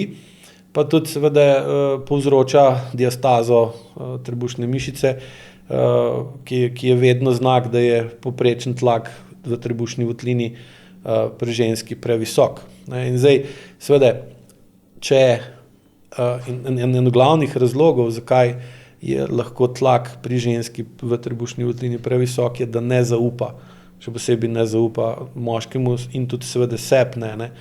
In takrat, če ne zaupa moškemu, je realna potreba, da mora ona tudi uporabljati zgornji del telesa, zato da stvari naredi ona namesto njega, ker mu ne zaupa ali ga pa nima. Ta, da pa tudi ona poskuša biti močnejša in bolj sposobna uporabljati zgornji del telesa, zato da nekaj naredi. V tem primeru pa obrne primarno pot energije v telesu iz steg proti tlom v uno proti glavi, kar je po nasprotju z žensko telesno strukturo in pa seveda tudi vpliva negativno na telo, kot tako in seveda tudi na način razmišljanja. Tako da to je tisti glavna razlika, iz katere pol izhaja priporočilo, kaj narediti in kak šport bi bilo boljš primarno zbirati, zato da bi bil bolj zdrav in da bi bolj krepil določeno funkcijo tako moškega kot ženskega telesa, da bi bila usklajena z strukturo tega telesa. Se pravi, ženska, da dela trebušnjake ali pa plank, ni priporočljivo. Mislim, če to pretirava v tem, sem pri ženski je to veliko prej. Ker zdaj bolj ko ona krepi trebušne mišice, več lahko prenese, več lahko naložiš na ramena, pa je pa težji mama, zato ker trebušna mišica je pri ženski strukturno namenoma narejena zato, da se deformira pri tem, ko je noseča, ker ona mora narediti prostor za otroka, ki ni majhen. In zdaj, če vi tako mišico krepite in povečujete s tem kroničen tonus v tej mišici, potem to mišico vedno težje sprostite. In težje, ko jo sprostite, težje naredite prostor za zarodek in za dojenčka v maternici. Seveda, pozitivna, v narekovajih, plat tega, da imate pa močnejše recimo trebušne mišice, je pa ta, da ste bolj neodvisni, da ste bolj močni in da lahko se vedete tudi bolj po moško. Seveda ima pa to svojo ceno. Zdaj, zakaj pa je pa popolnoma logično razmišljanje, zakaj bi ženska sploh hotela biti taka, in to je, da upravičeno ne zaupa moškim, ki se vedejo neodgovorno. Ne. In zdaj tudi ta shift vloge spolov, ki se iz Amerike seli počasi na drug razvit svet, da so pač da so ženske vedno bolj odločne, pa vedno več odgovornosti prevzemajo na svoja ramena, moški pa so vedno manj zaupljivi, vedno manj odgovorni, pa vedno bolj morajo zaupati ženski, namesto da bi bilo obratno, in so moški premalo obremenjeni, ženske so pa preobremenjene, ker je spet posledica vsega tistega, tudi kar sem prej razlagal, še zmeraj pa ostaja dejstvo, da kljub temu, da smo zdaj normalnost vedenja skoraj zamenjali za 180 stopinj, imamo telesa pa taka kot par tisoč let nazaj in ni bistvene razlike in pol pride do tega, da imamo vedno večjo razliko med funkcijo pa med strukturo. In za večja, ker pa razlika med funkcijo pa strukturo, bolj se mora struktura prilagajati spremenjeni funkciji in pa lahko dobite spremenjeno strukturo hrbtenice, za katero pa zdravnik reče, da ni normalna. Ker glejte, tukaj imate protruzijo, tam imate stanjšan kanal, tukaj imate povišen tlak, tam imate hernijo. Se pravi, gledamo strukturo hrbtenice, ki ni normalna. In zdaj, če imamo nenormalno strukturo hrbtenice, je to lahko samo posledica tega, da imamo nenormalno življenje. Mi se pa zaradi senzorno-motorne amnezije ali pa utojenosti nenormalno življenje čutimo pa dojemamo pri polni zavesti kot normalno, ker pač smo tako bili vzgajani ali pa spodbujeni, da živimo na tak način. Telo pa pol pokaže resnico, tako kot prvo vprašanje, ki se ga postavlja, kaj vidim, ko nekdo pride k meni. Podobno, kot za športnike velja, verjetno tudi za filmske igralce, pa za slavne zvezdnike. Tudi pri njih je značilno, da imajo ponovadi zelo težka otroštva, pa neurejene odnose. Zdaj, en tak primer je bil recimo Johnny Depp in njegovo nedavno medijsko odmeven primer sojenja z bivšo ženo. Zdaj se nisem konkretno pač spremljala, ne vem, zakaj se je šlo, kdo je bil kriv, kdo ni kriv. V glavnem sem pa gledala na YouTube en posnetek, ko on razlaga na sojenju, kakšno otroštvo je imel. In razlaga, kako ga je zlorabljala mama in fizično in psihično, mu metala v glavo pepelnike, čevlje, ga zmerjala, se posmehovala njegovemu telesu. In pol prva misel je seveda, ni čuden, da se je znašel zdaj v neki taki situaciji, da je v tem nekem medijskem sojenju svoji bivši ženi. Druga misel je bila pa, da v resnici to je bilo v bistvu maščevanje njegovi mami, ne njegovi mogoče bivši ženi. Mogoče to pokomentiraš, pa v bistvu vprašanje je pa, a se ljudje pogosto nevede maščujemo s svojim partnerjem, ker se prej nismo upali pokazati, izraziti sovraštva do starša, se pravi, da gre za neko premeščeno sovraštvo. Ne, da pogosto, ampak vedno. Ker tukaj govorimo o rečem, prvem zakonu termodinamike, to je zakon o ohranitvi energije. Ne? Prav, energija ne more zginiti, lahko se spremeni v drugo obliko. Zdaj, če recimo pri Johnnyju Deppu je očitno, da se mama do njega vedla neodgovorno, nespoštljivo, ni ga razumela, ni ga sprejemala, ni ga spoštovala in jasno, da to pol pri otroku povzroča kaj? Izjemno hudo nemoč. In to nemoč spremeni v sovraštvo. Ampak to sovraštvo proti mami ne moreš izraziti zaradi tega, ker si od nje preveč odvisen in pa sovraštvo projiciraš na nekaj drugega in ga spremeniš v nadnaravne sposobnosti in si nekaj posebenega in si drugačen od drugih na določenem področju in pa lahko, če je to zelo močno, lahko postaneš nadpovprečen v tem, na nekem področju in potem si znan, postaneš slavna osebnost.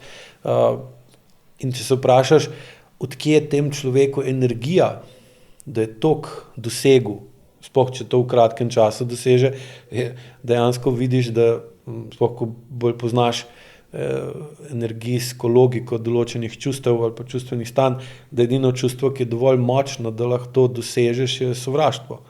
Ne? Ki ga seveda usmerjaš v neproduktivno, v napačno smer. Ker zdaj, še enkrat, namen sovraštva je, da prekineš določen odnos, v katerem si nemočen. In v tem primeru, če bi on to sovraštvo lahko usmeril v mamo in bi s tem dosegel, da ona prekine tak odnos do njega, ali da jo spametuje, ali da gre stran od nje in s tem si da moč, pa ne bi več bil nemočen in pa ne bi imel več vseb tega sovraštva in pa ne bi to sovraštvo usmeril v to, da je naredil tako impresivno, recimo, filmsko kariero. Ampak s tem, ko je usmerjal to energijo sovraštva v drugo smer, ni prekinil odvisnega odnosa. In pa, ko je pač toliko odrastel, da je bilo naravno, da se odnos z mamo prekine, mu je manjkala ta odvisnost, da ga nekdo zlorablja konstantno. In je bil pa tako kot nekdo, ki, ne vem, zgubi dilerja za drogo ali pa karkoli in pa seveda je brez nje in pa po določenem času začne čutiti to abstinenčno krizo, ki mu sicer govori, da je odvisen od tega in da bi bilo logično in dobro, da to odvisnost pusti za sabo, sem pomeni pa, da moraš sovraštvo usmeriti v to odvisnost, da jo lahko pusti za sabo, tega pa ni naredil, ker tudi ni vedel in je potem potegnil na sebe, pritegnil k sebi žensko, ki se je do njega vedla podobno kot mama, sem pač na drug način, kot da je šel snemati nov film, isti žanr filma, sem z drugimi igralci, z drugim naslovom in potem je v bistvu dobil zakon z Amber. Ne? In zdaj v resnici bi mogla biti na sojenju njegova mati, ne? Ker ne bi itak nič spremenili, ker tudi to sojenje, ki ga je zdaj zmagal, ne, mu ne bo nič pomagalo, zaradi tega, ker s tem ni spremenil na podzavesti absolutno nič in zdaj bo pač nekaj časa bo to energijo, ki je zdaj usmeril v sojenje, dvigoval. Lahko boste pa videli, predvidevam, čez par let, da bo podobna zgodba se ponovila s to odvetnico, ki ga je zastopala, ki sta se zdaj zaljubila in sta kao par, ker bo ona vedno bolj se vedla na podoben način do njega. Ne zato, ker bi ona tudi sam to hotela, ampak ker bo tudi od Deppa sistem, podzavest, iskala normalnost odnosa, na katerega je bila navajena v otroštvu, ker ne glede na to, koliko je on kot otrok čutil, da to, kar mati z njim dela, ni prav, ni mogel nič narediti in je pa v bistvu postal odvisen od tega odnosa in zdaj ali se do sebe tako vede, da sebe uničuje z načini pa tudi tisto, ko ste lahko nasojeni, je bilo doskrat, mislim, da ne vem, ali je bil to njegov zdravnik ali psiholog, je razlagal, na koliko substancah je bil naenkrat, kaj vse je imel, da dejansko ni mogel več kot 3 besede spregovoriti. In če ste ga recimo gledali kot tistega, kaj je že bil? Pirat s Karibov, je bil kapitan Jack Sparrow. Ne? Če gledate, kako vedenje je imel Jack Sparrow, ki ga je on igral tako dober, se je vedel, kot da je skozi umamljen, ne? Sam Jack Sparrow. In tudi, če gledate njegove filme, je vedno bil najboljši v vlogah tragičnih ljudi, ki so v nemoči, ki jih zlorabljajo ali pa pol vzame pravico v svoje roke na nek način. In realno je tako, vsakdo, ki doseže nadpovprečne rezultate v zelo kratkem ali pa nadpovprečne rezultate, nadpovprečno hiter, se treba vprašati, s katero energijo je dosegel, se je toliko dvignil, ker če se hočete dvigniti na višje, morate dovajati energijo, zdaj pa ali vas nekdo drug gor dviguje ali pa morate sami dajati to energijo, da se vi dvignete gor in se pa vedno treba vprašati, od kje to pride, ker energija nikoli ne nastane iz nič, ampak je od nekje pride in jo vlagaš v nekaj in pa seveda lahko nekaj pospešiš ali pa nekaj ustavljaš. Lahko recimo nekdo je že pri 25 svetovno znan, vrhunski poslovnež, športnik, umetnik, igralec. Nekdo drug je pa pri 25 lahko še doma in je cel dan v svoji sobi pa igra igrice in pa vidiš, da oba kršita zakon časa. En je prehitro, predober, drug pa zaostaja v razvoju. Lahko rečemo, da ima motnjo v razvoju in se pa vedno pri AIQ-ju vprašamo, od kje prihaja energija, ki na njega deluje na tak način, da je zdaj tukaj, kaj je. Ne? In pa lažje razumeš človeka, zakaj je takšen in zakaj kljub temu, da ima moč ali pa da ima svobodno voljo in bi se lahko odločil drugače, kar naprej ponavlja ene in iste napake, čeprav se zaveda, da ni prav, lahko še kar 100-krat ponovi eno in isto napako in ne more nehati. In se pa moraš vprašati, od kje prihaja vpliv, da ne neha ali pa da ne spremeni, kaj ga drži v isti špuri. Kaj pa zdaj popularen novodoben poklic influencer, ta potreba, da si viden, da si popoln, medtem ko realnost v ozadju je verjetno precej drugačna. AIQ, če se ne motim, uči, da iz vsake iluzije pride depresija. A se je tudi te Instagram iluzije enkrat sesule? Ne vem, kako ti vidiš ta svet popolnih influencerjev? Saj lahko vidite, koliko je tudi samomorov. Mislim, da ni dolgo tega, jih je bilo kar nekaj, ko so se influencerji so pač zaključili svoje življenje, ker niso mogli več zdržati tega. Iluzija je nenaravno stanje. Pravi, iluzija je stanje, v katerem prikrivamo ali pa nočemo sprejeti resnico takšno, kot je. In zdaj, če resnico potvarjamo ali jo pa spreminjamo, potem za to porabljamo energijo. In stanje iluzije je veliko bolj energetsko potratno ali pa zahtevno, večja je poraba energije kot stanje resnice. Ker resnica zato, da je resnica, pač ne rabi nobene energije, ker je to dejstvo.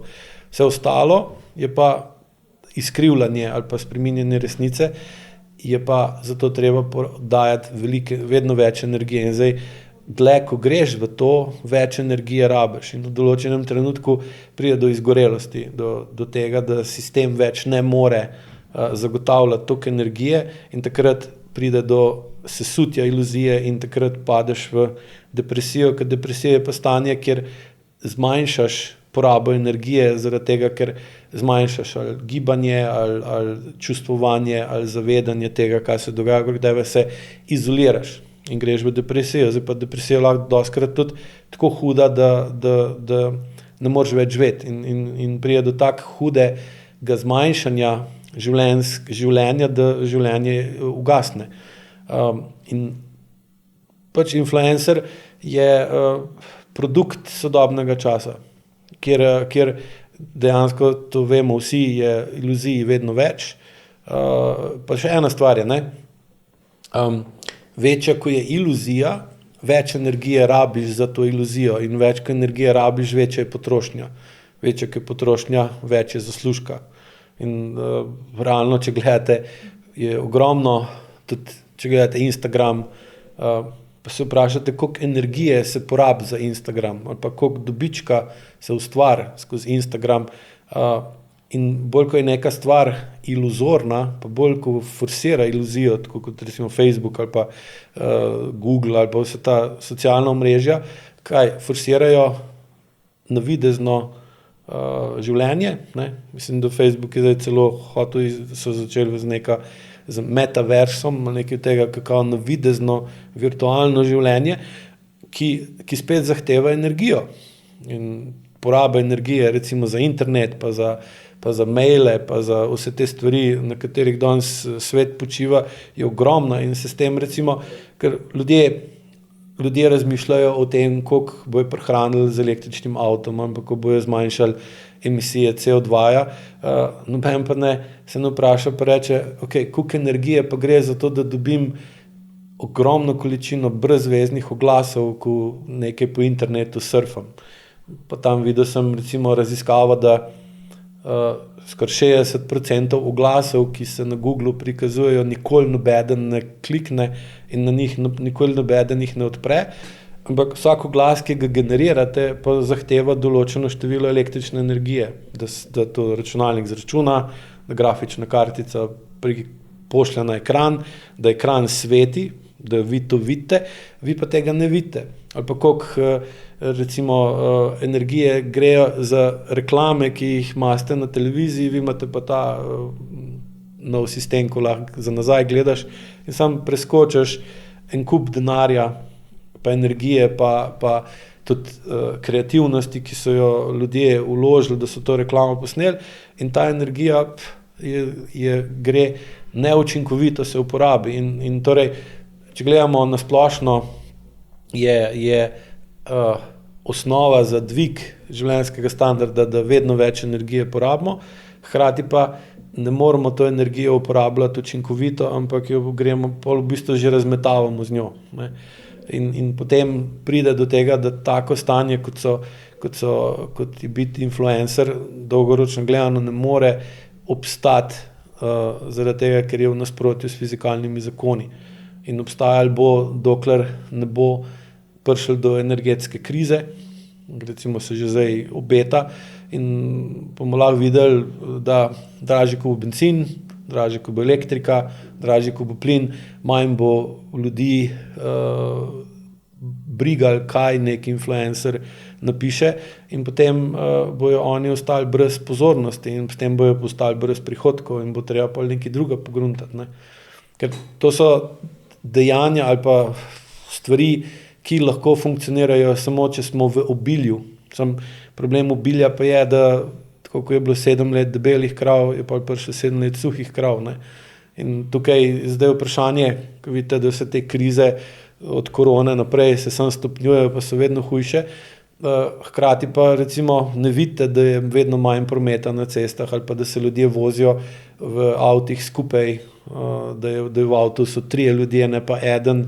Pridejo s kolesom, recimo. Tudi, ja. Čeprav naš kamerman danes. V Angliji, recimo, je glih zdaj, mi je kolega razlagal, da je bencin že skoraj, ali pa nafta za avto, da je že skoraj 2 funta, ne?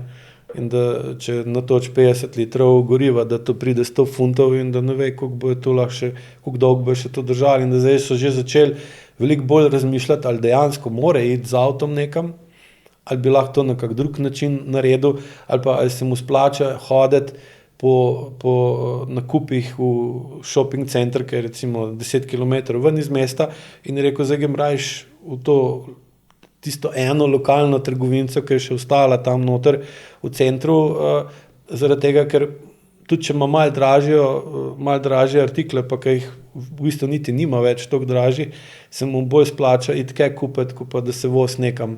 In zdaj se bo spet vse začeli počasa seliti v drugo smer, ne? Ker je dejansko gledano nerealno to, kar smo ustvarili. In tudi, če že hočeš iti pa kupiti nekaj, imaš toliko izbire, da enostavno ti toliko časa pobere in te spravi v stisko, v nemoč. Ker čist predstavljaj si, da prideš tam, pa hočeš, kupiti, čips, pa jih imaš koliko? 100 vrst. Kako se počutiš? Nemočno se počutiš, ker pa gruntaš, kjer ga ne vzamem, je ta okus všeč, ko bi to firmo, bi ono firmo, pogledaš, koliko je razstane, in si pa utrujen. In zdaj, če imaš recimo otroka ob sebi, ko to vidi ali pa čuti, ne ve niti, zakaj se gre, ampak čuti, da gledaš tisto polico ali pa zbiraš jogurte ali pa solato ali pa karkoli. Čuti, da iti v trgovino sploh ni nič fajnga. In seveda opazuje in se uči, kakšno je normalno odraslo vedenje v določeni situaciji. In pa je verjetnost, da bo on imel isti problem in isto vedenje na podzavestni ravni, ko bo on prišel 15 let kasneje v trgovino ali pa 20 sam, zelo veliko, zelo visoko. Daj še povej, od kje potreba, da se da človek tetovirati? Zdaj, ena glavnih stvari, ki jih AIKU uči, je, da nič ni naključje. Se pravi tudi to, da ne more biti naključje, da si na določenem delu telesa daš tetovažo, ki te spremlja potem do konca življenja. Zakaj si recimo človek tetovira levo ali pa desno roko, levo ali pa desno nogo? Glavni razlog za tetovaže je bilo prej, pa tudi seveda dostikrat tudi zdaj, to, da si dokazal, da lahko preneseš bolečino. In so pa tetovaže tudi označevale neke vrste iniciacijo ali pa potrditev, da zdaj si pa dovolj zrel. Ker zdaj v življenju uporabljamo dva principa, princip realnosti pa princip užitka. Princip užitka je, da iščemo užitek, pa se bežimo stran od bolečine, in tako vedenje ne bi bilo značilno za otroka. Sprav, ko otrok se počuti neprijetno ali pa je v neučinkovitem okolju, začuti bolečino, ker je za njegova sposobnost, da se prilagodi spremembam ali pa da vpliva na okolje, ki ni tako, ko njemu ustreza, manjša, toliko veliko prej začuti nelagodje, če nekaj ni v redu, in začuti močnejšo potrebo, da energijo, ki jo to nelagodje ustvari, izrazi v okolico, zato da okolica poskrbi za tisto, kar ni v redu, in gre spet v občutek, da je v redu, da je v užitku. Tukaj je princip užitka. Pa imamo pa princip realnosti, ki pa je tak, da se odpovemo manjšemu užitku, da pa kasneje lahko dosežemo višji užitek, ali pa da sprejmemo manjšo bolečino ali pa nelagodje zdaj, da preprečimo večjo bolečino ali pa večje nelagodje kasneje. Tako vedenje bi pa moralo biti značilno za odraslo osebo. Ker zdaj je tako, če imate vi otroka, ki more funkcionirati po principu užitka, če hoče hitro zrasteti ali pa na primeren način odraščati, mora pa nekdo drug biti v principu realnosti, ker ko smo v principu realnosti, dajemo energijo ven, ko smo v principu užitka, pa jemljamo energijo not. Recimo, ti delaš in daješ energijo iz sebe ven in jo spreminjaš v neko koristno delo, ali nek izdelek, neko storitev, in zato dobiš denar, ki je zamenjava za ti daš energijo pa čas, oni ti dajo pa denar. In pa ti deluješ po principu realnosti in zaslužiš denar. In pa če nadaljuješ delo po principu realnosti in varčuješ ta denar, prehraniš, 2 jurja in rečeš, ok, zdaj sem zaslužila teh 2000 evrov, zdaj si bom pa privoščila oddih, pa greš v hotel Slovenijo v Portorož na en teden dolgo razvajanje. In zdaj tam pa ti hočeš kaj? Biti v principu užitka. In če boš se počutila nelagodno, da ti bo prevroče, premrzlo, da te ne bojo pravočasno postregli, da hrana ne bo taka, da bo hrupno v sobi, karkoli, boš začela, boš nezadovoljna z oddihom, ker si delala, zato da zdaj uživaš. In to je ta, daješ energijo, da dobiš energijo v obliki denarja, recimo, zato da pa ta denar daš in tebi drugi dajo svojo energijo, zato da ti uživaš. In isto je pri otrocih ali pa pri starših. Zdaj, če greš v princip užitka, je to nelagodno ali pa neprijetno ali pa boleče. In zato je recimo tetovaža, ki je pa zavestna odločitev, da boš prenesel neko bolečino, ker pač, ko se tetoviraš, te boli, s tem pokažeš na zunaj, da si sposoben prenesti bolečino, sprav, da si odrasel. In zato je bila tetovaža simbol kao ljudi, ki so bojevniki, ki jih ni bilo strah nevarnosti, bolečine, ali pa so imeli do strahu drug odnos, ker nekdo, ki ga je strah bolečine, se ne šel tetovirati. In pa si na neverbalen način s svojim izgledom sporočal, da se ne bojiš nikogar. In pa si bil bolj spoštovan, bolj močen. Ne? Brez da si rabil tam sekiro toč po nekom, ampak so že po tetovažah videli to. To je ena funkcija, zakaj se nekdo tetoviral, še posebej je to bilo v preteklosti. Druga funkcija tetovaže, ki je pa danes bolj pogosta ali pa vedno bolj pogosta, je pa ta, da s tetovažo spremeniš svoje telo, sprav, kaže na to, da s tem, kakšen si, nisi zadovoljen in lahko bi rekli, da tetovaža je neke vrste plastična operacija. Pač ljudje grejo na plastično operacijo, da si spremenijo, ne vem, nos, prsi, karkoli pač hočeš. In s tem jasno dajo vedeti, da s tem, kakšni so nezadovoljni in da jih to, kar vidijo v ogledalu, ali pa kar drugi vidijo na njih, da jih to spravlja v nemoč in da sovražijo tak izgled. In ker to dovolj sovražijo, bojo energijo iz tega sovraštva usmerili v to, da pustijo za sabo star izgled. In so pripravljeni iti k lepotnem kirurgu, mu delati najprej na principu realnosti, da zaslužijo denar, zato da pa ta denar dajo in grejo v nov princip realnosti, ker morajo prenesti poseg, morajo prenesti bolečine, ki so po posegu, pač odvisno od posega, več dni ali pa več tednov, zato da bojo pol uživali, da bojo na koncu dobili princip užitka, ki pa ali pa lahko tudi tega ni. Ne? In pri tetovaži je pa podobno. Greš, poskušaš spremeniti določen sporočilo, ki ga določen del tvojega telesa daje okolici. Ne, ali pa lahko se tetovira zato, da tudi pokaže, da si bolj močen, da narediš vtis ali pa iluzijo, da si močen, čeprav mogoče sploh nisi, ampak hočeš to sam prikriti. To je en aspekt tetoviranja, drug aspekt tetoviranja pa je, da ti tetovaža trajno zmanjša sposobnost, da čutiš določen del telesa. Govorimo o propriocepciji, to je površinsko zaznavanje. Še posebej propriocepcija služi, da zaznavaš pritisk, vpliv okolja na tebe.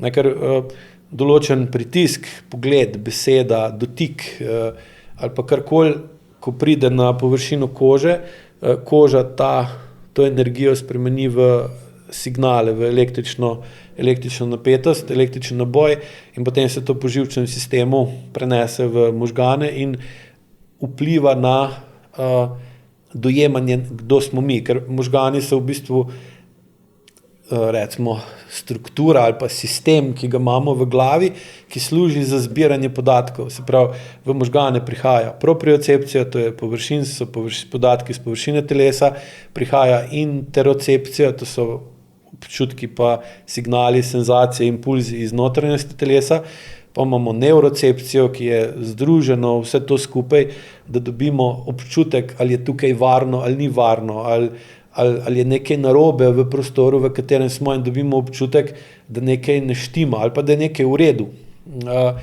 In možgani vse te signale, propriocepcijo, neurocepcijo, pa interocepcijo in signale, ki jih dobimo iz oči, ušes, spravo vid, sluh, okus, von, otip, zdaj otip je že propriocepcija, spremenijo v zavedanje, kdo sem jaz.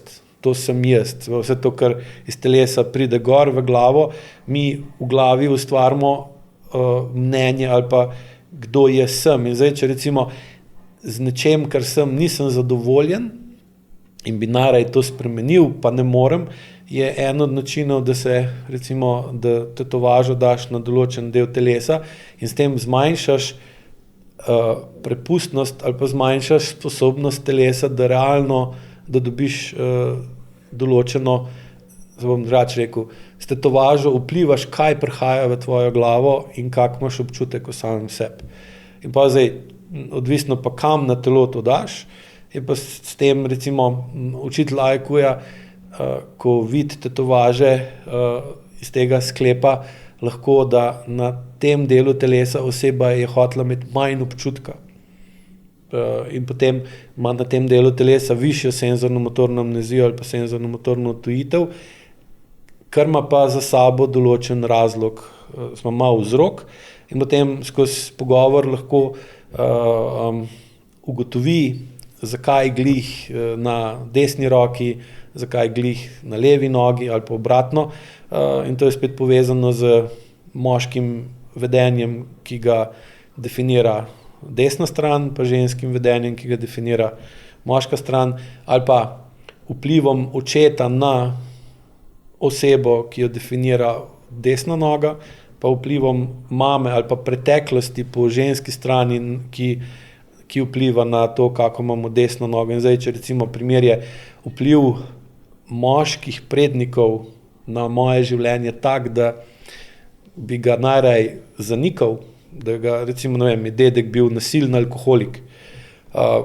ker je vplival na mojega očeta, da je bil do mene, da pa recimo moj oče ni znal pokazati jezo, učinkovito jezo, takrat, ko je bila potrebna, ker je razvil tak močen odpor do neučinkovitega besa, ki ga je dedek imel v svojem okolju in je pa oče rekel, jaz ne bom bil tak in se ni jezil tudi takrat, ko bi se moral. In seveda, ker se ni jezil tudi takrat, ko bi se moral, imam jaz kot njegov sin težave z svojim izražanjem in ne znam poskrbeti zase in ne znam iti ven iz odnosa, v katerem sem nemočen, ker mi ni noben pokazal, kako prav uporabljati jezo. Od dedka sem podedoval nepravilno uporabo jeze, od očeta sem podedoval nepravilno uporabo jeze na drug način.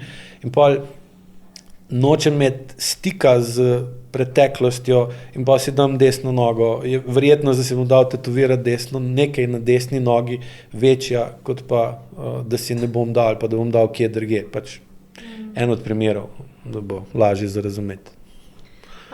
Pejva še malo na otroke. Vse več slišimo o hiperaktivnih otrocih, ki jim dajo diagnozo ADHD. Strokovnjaki pravijo, da je takih že okoli 10% šoloobveznih otrok. Se pravi, gre za otroke, ki imajo težave s koncentracijo, pozornostjo, sledenjem. Kako ti vidiš to težavo oziroma jo razložiš? Razložim, v bistvu je tako.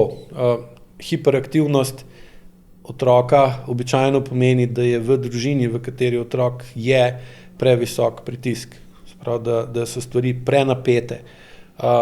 In potem otrok, ker ne more funkcionirati v taki družini normalno, ker smisel družine bi moral biti, da bi ustvarila dovolj umirjeno okolje, da bi se lahko otrok razvijal. To ne pomeni, da je zdaj pa samo mir, ampak da se spreminja, da je napeto, da je pa tudi sproščeno, sprav napnemo se, ko se pakiramo za na morje, se tlak, se pritisk v družini stres, lahko rečemo tem stres, tudi se stres v družini dvigne, ampak takrat je ta višji stres potreben zaradi tega, ker je delo, ki ga upravljamo skozi to, da se moramo pripraviti, da gremo na morje tako, ki zahteva določeno energijo, da stvari spravimo skupaj, da jih prestavimo v avto, da pripravimo stanovanje za to, da nas, ne vem, en teden ali pa dva ne bo. In takrat je normalno, da se napetost v družini dvigne. Hkrati pa pol normalno tudi, da ko pridemo na dopust, se razpakiramo, da vidimo, da je vse ok, se pa ta pritisk zniža.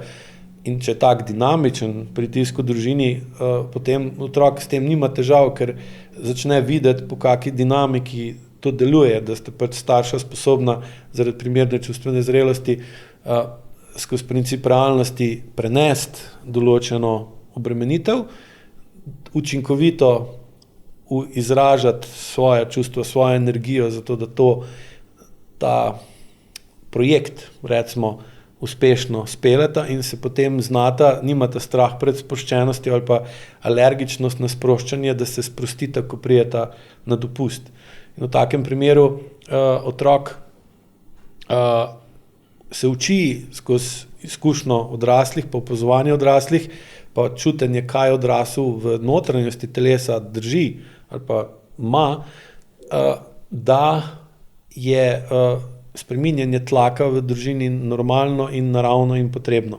Zdaj, če pa zaradi senzorno-motorne amnezije, senzorno-motorne odtujitve ali pa s tem povezano neprimerne čustvene zrelosti ali zavestne ali podzavestne, tlak v družini kronično povišan in ga starša ne čutita kot povišanega, ampak kot normalnega in ga zaradi tega ne znata spustiti pod določeno mero, je pa otrok pod prevelikim pritiskom in lahko rečemo, da živi v toksičnem okolju in je nemočen, ker ne more nič narediti, da bi ta pritisk zmanjšal, čeprav kaže na ven nenormalno vedenje ali pa nenormalen razvoj, prevečkrat bolan, recimo ima stopala zvita na noter ali ne more prav hoditi ali pa prepozno shodi, prehiter shodi, eno nogo vleče za sabo, ima eno nogo obrnjeno na noter, drugo na ven, ali pa obe na noter, ali pa obe na ven, je prevelik ali pa premejhen,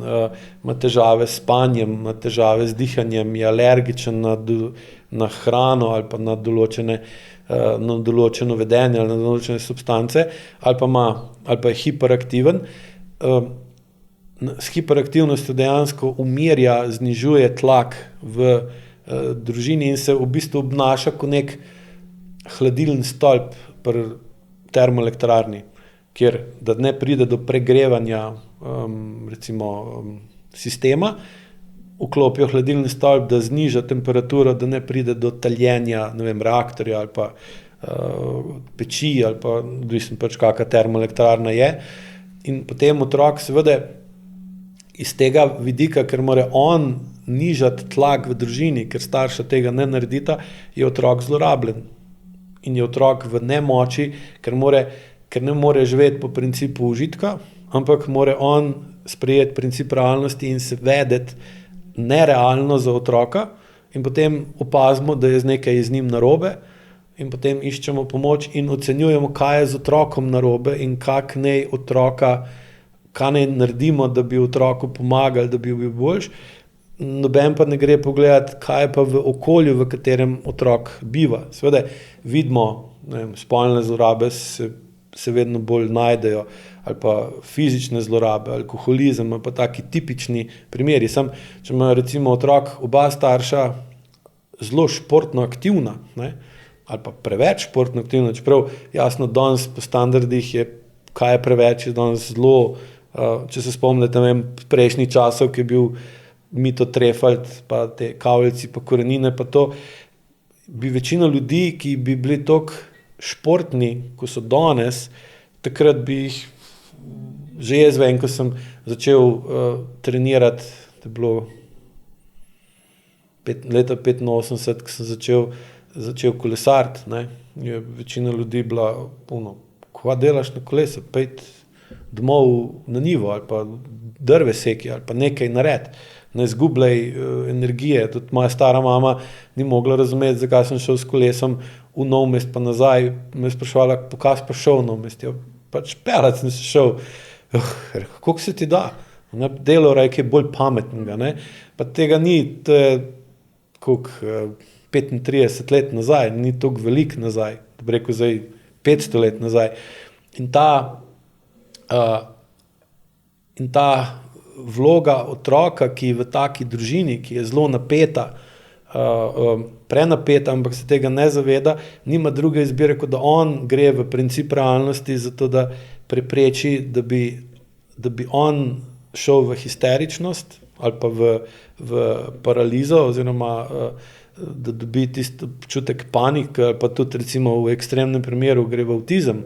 Ker mislim, da je bilo lani ali predlani je ameriška zdravstvena ministrstvo za zdravstvo, mislim, da je bilo, nisem 100%, ampak se lahko pogooglate, je dalo prognozo, da pričakujejo, da bo do leta 2040 v Ameriki vsak drug otrok avtističen, kar je hudo.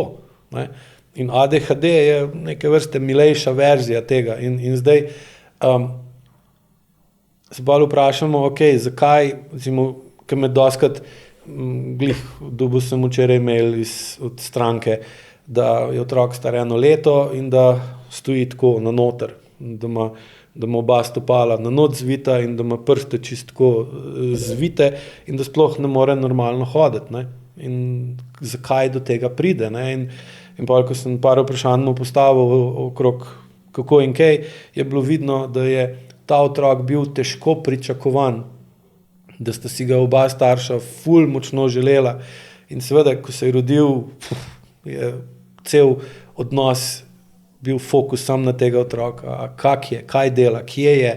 Sprav, otrok je postal center družine in to je pa za otroka prevelika teža in v bistvu ima take noge zato, ker drži celo družino na sebi gor. In leto dni star otrok, da mu date tako funkcijo, kaj je to princip užitka ali je to princip realnosti. Zdaj, če otrok ni dovolj dolgo v principu užitka, pride do motenj v razvoju, ki se pa pol vidijo tudi na tak način. In zdaj, ko sem mu to pol razložil, je dejansko povedal sam, da odkar sta zvedla, da je noseča žena, ne, je fokus mož-žena šel otrok. Sta oba usmerila vso svojo pozornost na otroka, prej sta bila pa pozorna ena na druga. Se pravi, je otrok postal, rečemo, sonce, starša sta se pa spremenila v planeta, ki krožita okrog sonca, kar je pa nenaravno. Ker starša sta sonce, ki drži zakon družino skupaj, otroci pa krožijo okrog tega sonca. In zdaj, če hoče spremeniti to stanje, da bo otrok začel dobivati veliko bolj normalno obliko telesa, ker zdaj tukaj je tisti, po obliki telesa lahko vidiš, kaj vse pritiska na tega otroka in ga zvije, da nima normalnega izgleda ali pa normalne funkcije. In zdaj, če bi hotela otroku pomagati, da bo šel ven iz tega, bi mogla fokus iz otroka prenesti en na druga in glavno pozornost usmeriti v urejanje medsebojnega odnosa in bolj, ko bosta ona dva to delala, bolj bosta s tem otroka razbremenila in bolj bo lahko otrok šel iz principa realnosti v princip užitka in s tem se bo, in to bo potem, da že funkcionira v okolju, ki je bolj zdravo za otroka njegovih let in s tem se bo pa tudi njegov telesen izgled ali pa funkcija v obliki težavne hoje, ki jo ima, zmanjšala in isto velja za ADHD. Kaj so pa vzroki za razne tike, kakor je, ne vem, pospešeno mežikanje z desnim očesom ali pa jecljanje, škiljenje? Zdaj, tik je izražanje energije, ki je namenjena za eno stvar, na neškodljiv način na drugo stvar. Se pravi, besen si na nekoga, ker te drži v nemoči, ampak mu tega ne moreš, ne smeš ali pa ne znaš pokazati, pa jasno izraziti, ali s pogledom, ali z besedo, ali z dejanji. In potem to energijo spreminjaš v drugo neškodljivo obliko. In če ti skozi delaš, imaš tik, ti zato v enem dnevu porabiš toliko pa toliko energije, ki jo v bistvu izražaš na način, da tista oseba, ki bi to mogla dobiti v bolj jasni obliki, ampak bi to pri tej osebi sprožili reakcijo, tega ne dobi v dovolj jasni obliki in lahko pa ohranimo iluzijo. Zdaj, škiljenje po IQ-ju pomeni, da oseba ni smela nekoga pogledati direkt v oči in mu skozi pogled poslati določeno čustvo. Običajno je to jeza ali bes. In če nekdo škili, potem nima toliko jasne, ima bistveno zmanjšano jasnost in moč izražanja čustev skozi pogled. In zdaj, če to ni bilo dovoljeno, da ko rečeš, kaj me tako gledaš, kaj je, imaš problem, recimo, sam s pogledom vidiš, da ima v očeh neko agresijo ali pa neko nestrinjanje s tabo. In zdaj, če si predstavljate, kaj začutite, ko nekoga, ki škili, pogledate v oči. Začutite neprijeten občutek, ker nekaj ne štima. In potem tudi druga stran noče tistega, ki škili, gledati v oči. Jecljanje je pa povezano z verbalnim izražanjem. Se pravi, nekdo, ki jeclja, bolj ko je jezen, bolj jeclja. Bolj ko jeclja, bolj je smešen. In pa v bistvu tisto, kar bi, če ne bi jecljal, povedal, pa bi lahko sprožilo močno reakcijo tistega, ki bi mu to povedal, s tem jecljanjem razbije učinkovitost, zmanjša učinkovitost izražanja, verbalnega izražanja in potem s tem pride do tega, da se ne zgodi tisto, kar bi se moralo zgoditi in pol taka jeclja ostane v nemoči. Pa v bistvu tudi ne ve ali pa ta jecljajoči na njega ne more primerno vplivati, da bi pogruntal, kva dela narobe in bi rekel, ok, čak, sej imaš prav, bom spremenil odnos do tebe. In s tem se nemoč tega zmanjša in sta bolj enakopravna. Ali pa, da bi ta, ki jeclja, lahko rekel, lej, jaz grem stran od tebe, ali pa stran ven iz tega podjetja, ali pa stran ven iz tega okolja, stran iz te družine, ker me spravljate v nemoč. Povej še, kaj si ugotovil, česa ne moremo reševati z AIQ metodo? Ne moremo reševati drugih. AIQ metoda je namenjena temu, da se znamo in upamo bolj začutiti in da smo sposobni se soočiti s tem, kako v resnici naše telo reagira v določeni situaciji. Čeprav nam spoznanje, da v bistvu v resnici reagiramo drugače, ko smo si predstavljali ali pa si želeli, nam je težko za sprejeti. Ampak AIQ je namenjen tem, da spoznavamo, kdo smo in kakšni smo tudi na telesnem nivoju in skozi zmanjševanje senzorne amnezije pa senzorne odtujenosti vedno bolj jasno prepoznavamo, da imamo lahko različne interese naše zavesti pa naše podzavesti. In da recimo smo z določeno osebo, ki bi jo radi imeli radi, ali pa bi si jo želeli imeti radi, ampak ko pa bolj jasno čutimo svoje telo, pa opazimo, da se v njeni bližini počutimo neprijetno. In pa nam je to zahtevna stvar za sprejeti. In potem nam je lažje, da to zanikamo, da to ne čutimo, kaj se v telesu dogaja in da ustvarimo iluzijo, da smo takšni, da v bistvu nam je z njo lepo, čeprav nam pa telo kaže, da nam pa ni dobro. In imaš recimo pogost primer, da nekdo je prepričan, da v službi uživa in da se ima v službi dobro, ampak ne razume pa, zakaj ga v nedeljo zvečer v križu preseka. Glih v nedeljo zvečer, ne pa v sredo popoldan ali pa v petek, ali pa je na dopustu 14 dni in zadnji dan dopusta pade, si z nogo zvije, stop na ježka, ga preseka v križu, ko nalaga, ne vem, kolo na avto, zato, ker gre v ponedeljek v službo. In zdaj, ko je takih dogodkov veliko, ali pa so prepogosti, da bi lahko razumno rekli, da so slučajni, pa je treba pač pogledati dejstvo, da je možno, da si alergičen na službo. Kar pa ne pomeni spet, da moraš pa službo menjati, ampak menjaš pa lahko svoj odnos do službe ali pa svoj sploh podzavesten odnos. In zdaj AIQ je namenjen tem, seveda je to spet odvisno pri katerem učitelju ste.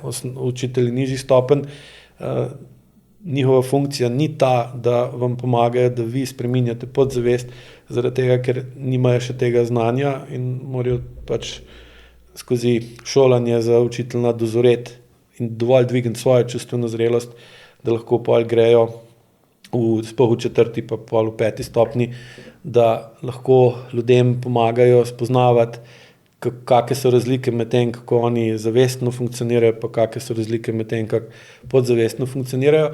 In funkcija učiteljev nižjih stopenj, sprav 1. pa 2., je predvsem ta, da ljudi izobražujejo, pa jim znajo razložiti, kaj je senzorno-motorna amnezija, da pride do tega, da je možno, da se ne čutiš in da se ne znaš sprostiti, da ne znaš zmanjšati kronično mišično napetost in potem skozi učenje AEQ-ja pa AEQ-vaj omogočajo, da se začneš bolj čutiti. In bolj, ko se začutiš, bolj lahko ugotoviš, kaj je v resnici narobe. Sam AEQ pa ni namenjen in ne more pomagati tem, da boš ti vplival na nekoga druga, da se bo on spremenil tako. Ampak omogoč pa to, da začneš sebe bolj razumeti in da začneš opažati, kaj bi lahko ti pri sebi spremenil, da bi tvoj vpliv na druge bil drugačen in da bi se zaradi tega drugi do tebe začeli drugače spreminjati. Pa pomaga ne pri recimo odpravi težav, ki so posledica brazgotin, lahko omili stanje, samo recimo, ko pride do tega, da imate določen del telesa prerezan zaradi operacij, nesreč ali pa takih stvari in se ta del potem, ko se celi za brazgotini, v tistem delu več ne morete doseči sprostitev mišičnega tonusa, tudi skozi AEQ. In recimo nekdo, ki je imel, ženska, ki je imela carski rez, pa so ji spodnji del trebuha zaradi tega prerezali, ona tudi skozi AEQ ne more povrniti nadzor nad mišicami spodnjega dela trebuha na tak nivo, kot ga ima ženska, ki ni imela carskega reza. Seveda, kaj pa lahko naredi, pa je, da zmanjša področje, kjer ne more sprostiti mišic in ga omeji samo na tisti del, ki je zabrazgotinjen, ker recimo, čez primer pri ženskah, ko so imele carski rez, ko začneš delati z njimi, vidiš, da nima zablokiran sam ta del okrog brazgotine, ampak kar konkreten medenično dno, notranje stegenske mišice, zgoren del trebuha, kar je pa bistveno več kot pa sam carski rez. In pa, ko se uči AEQ, postopoma zmanjša to amnezijo samo na del okrog brazgotine, kar pa zelo razbremeni kolena, prepreči ta hallux valgus, recimo prepreči kurji vrat ali pa bolečine v vratu, glavobole, zmanjša verjetnost, da pride do težjih sprememb strukture, večjih sprememb strukture hrbtenice, zmanjša recimo možnost težav z presnovo in prebavo, ker se trebušna votlina postane bolj sproščena. Seveda pri brazgotinah ne pomaga dokončno, pa recimo pri težjih oblikah, ko pride do izgube sposobnosti zavestnega nadzora nad telesom ali pa sposobnosti, da čutimo telo, se pravi, kot so demenca ali pa napredne verzije multiple, podobno, ali pa če oseba enostavno nima več volje pa želje potem, da bi se spremenila, ker sploh na višjih stopnjah učenja AEQ-ja je proces kar naporen, zaradi tega, ker se začneš vedno bolj soočati z resnico, ki jo imaš tako ali tako v sebi že od prej. In za tak proces je potrebno kar veliko energije, pa kar še največji problem danes vidim pri ljudeh, da najdejo čas za to. Sploh zato, ker tudi sama podzavest poskuša nam ta čas vzeti in nas vodi v različne, nam daje različne potrebe ali pa želje, samo da ne bi imeli časa za take stvari. Ker tudi, če gledate podzavest kot tako, ko vi zavestno spreminjate svoje vedenje, da je drugačno od podzavestne tradicije, je to povzroči nelagodje pa neprijeten občutek, ker se začnete začnete živeti na nenavaden način, ki nima podpore v podzavestnih vzorcih in pa imate nekaj časa kar veliko težav, ki jih na koncu niti ne razumete, ker delate stvari bolj prav, iz telesa dobivate pa občutek, kot da to, kar delate, je narobe in zato je pa tudi pomembna razlaga, da razumete telesne odzive, tako kot vidite, recimo vidiš na programu, kaj se dogaja, ampak ko ljudje dobijo pravočasno in primerno razlago, da razumejo, zakaj do tega pride, potem ne odnehajo in ne grejo nazaj na staro. In s tem lahko uspešno odpravijo kronična stanja. Zdaj, če greš k zdravniku, te tam seveda nihče ne bo vprašal, kakšni so tvoji odnosi, pa na kakšen način izražaš čustva. A misliš, da bo šla uradna medicina kdaj v to smer bolj poglobljenega razumevanja težav, ali bo to ostala nekako ločena domena, bodisi vas AIQ učiteljev ali pa drugih terapevtov? No, odvisen od, kar tako, ko vidim, ko se pogovarjam z ljudmi, ki prihajajo, vidim, da tudi na tem področju uradne medicine vedno bolj vidijo te povezave. Da če ima nekdo neko bolezen ali pa neko stanje, ki se mu kronično pojavlja, da to ni slučajno. In grejo, koliko jim čas dopušča, grejo tudi v to, da dajo na ljudem obrnejo pozornost, da so možni razlogi tudi tam. Problem pri medicini kot taki je, da nimajo časa. Zdaj, če hočeš ti en tak pogovor narediti s pacientom, to je 2 ure mine in zdaj malo kdo ima tak luksus od zdravnikov, da to sploh lahko. In kaj vidim je tudi, da vedno več zdravnikov pozna AIQ in ko vidi, da ima določena oseba kronične težave, ki se mu ponavljajo, ga usmeri, da gre, da poišče, da prebere si več o tem, da pogleda podcaste ali pa, ki jih imam jaz in tudi moji učenci, in da lahko tukaj pol začnejo malo bolj razumeti, kakšni so še možni razlogi in da se vedno večkrat komplementarno uporablja ta AIQ in uradni in rečemo mu alternativni pristop, pa ne samo AIQ, ampak tudi drugi pristopi, ki jih imamo na voljo, od osteopatije do kiropraktike, do različnih metod, ki jih lahko uporabljamo. Seveda, tako kot smo se že zadnjič pogovarjali o meditaciji, je tudi pri teh problemih je vedno isto, uporabiti ali zlorabiti. In kot tudi dostikrat vidim pri strankah, da zlorabljajo AIQ in da pretiravajo in da mislijo, da bojo zdaj vse s tem rešili, ker seveda ni, ker nobena metoda in ta tudi ni taka, da je za vse dobra. In dostikrat je tudi celo tako, da grejo v pretiravanje, pa da recimo delajo vsak dan 2 ure vaje, kar je absolutno preveč, in bolj, ko se z njimi pogovarjaš, spoznajo, da so v bistvu s tem, da so pretiravali z vajam, sebi jemali energijo pa čas, da bi se ukvarjali z vedenjem in z odnosi, ki so pa dejansko problematični. In to tudi vedno povem vsem, da namen vaj ni, da vaje uredijo problem, ker ga ne morejo. Namen vaj je, da sploh, če se učite vaje pri učiteljnih višjih stopenj, ki vam dajo bolj globoko razlago, je ta, da vi skozi vaje opazujete sami sebe, kakšni ste v določenih situacijah, ki jih vaje ustvarijo.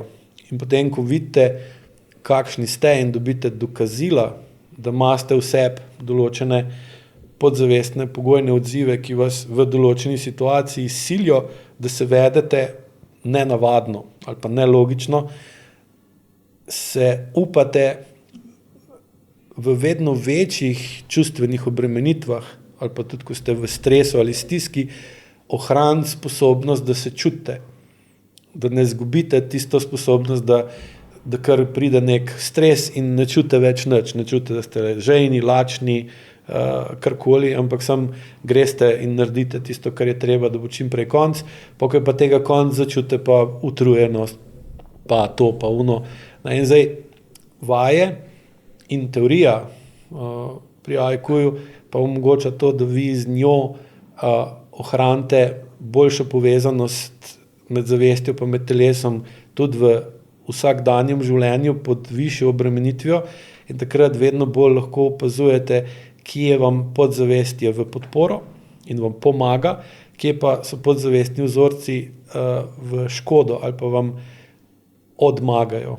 In pa seveda lahko razumete, da določene vzorce potrebno spremeniti počasi in temu posvetite primeren čas pa primerno energijo, ker bolj razumete, kakšna je dolgoročna škoda, če teh vzorcev ne boste počasi ali pa v primernem tempu spremenili, ne samo za vas, ampak tudi na ljudi, ki so z vami interesno povezani ali pa so od vas odvisni. In to je glavni cilj AEQ-ja, da bojo ljudje lahko dovolj dobro čutili sebe, najprej v vajah, potem pa tudi izven njih, zato da lahko tiste podzavestne vzorce ali pa nivo podzavestne čustvene zrelosti dvignejo na toliko višji nivo od tistega, ki so jo dobili od okolja, v katerem so odraščali, da se bojo lažje pa bolj učinkovito vedeli v okolju, v katerem zdaj živimo.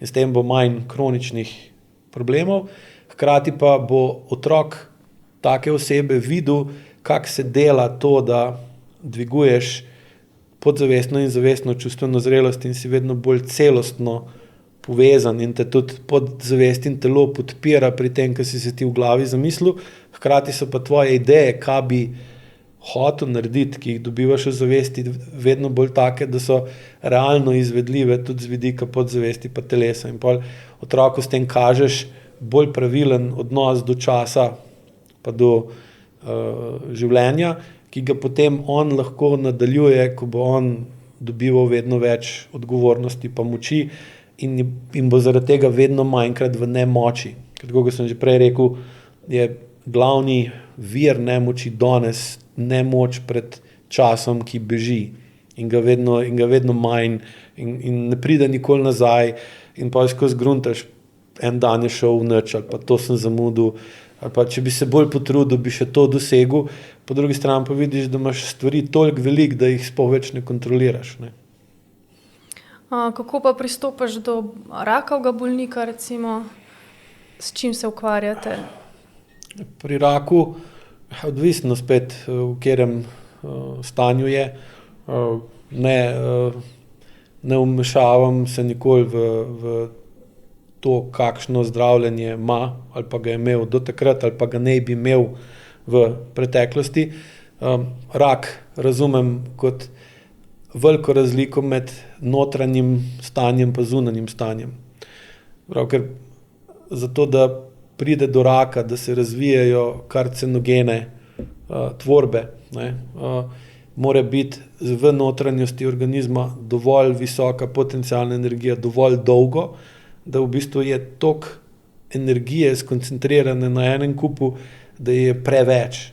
In potem pride do tega, da energijo, ki bi jo mogli dati ven, zato da bi uničili ali pa odpravili nek problem, tega ne naredimo in pol v sebe gremo v samo destrukcijo in uničujemo, požiramo samega sebe, ker ne moremo požreti ali pa razgraditi določenih stvari, ki so bile v preteklosti. In kaj običajno se vidi pri ljudeh, ki imajo raka ali pa so ga preboleli, pa so ga uspešno odpravili, pa pridejo pa zaradi težav povezanih s tem, je to, da je zelo velika razlika med njihovim zunanjim vedenjem pa med njihovim notranjim počutjem.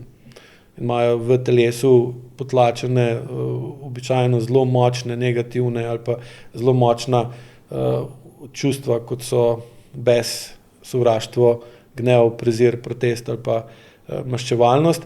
Na zunaj pa tega ne pokažejo, zaradi tega, ker jim okolica tega ne bi oprostila ali pa jim ne dopušča, ali bi pa oni, če bi izrazili avtentičnost na avtentičen in spontan način, to, kar dejansko čutijo noter v sebi, bi uničili nek odnos v okolici. In ker se tega ne upajo, ne smejo ali pa ne znajo, potem grejo, namesto da bi uničili nekaj zunaj sebe, uničijo nekaj znotraj sebe in v bistvu jim v tem kontekstu jim to razložim in potem jim skozi vaje ali pa protokole dam možnost, da pri vaji začnejo čutiti, kaj v bistvu imajo noter v sebi. In ko jim recimo rečeš, naj se izražajo skozi gnev ali pa skozi zavist ali pa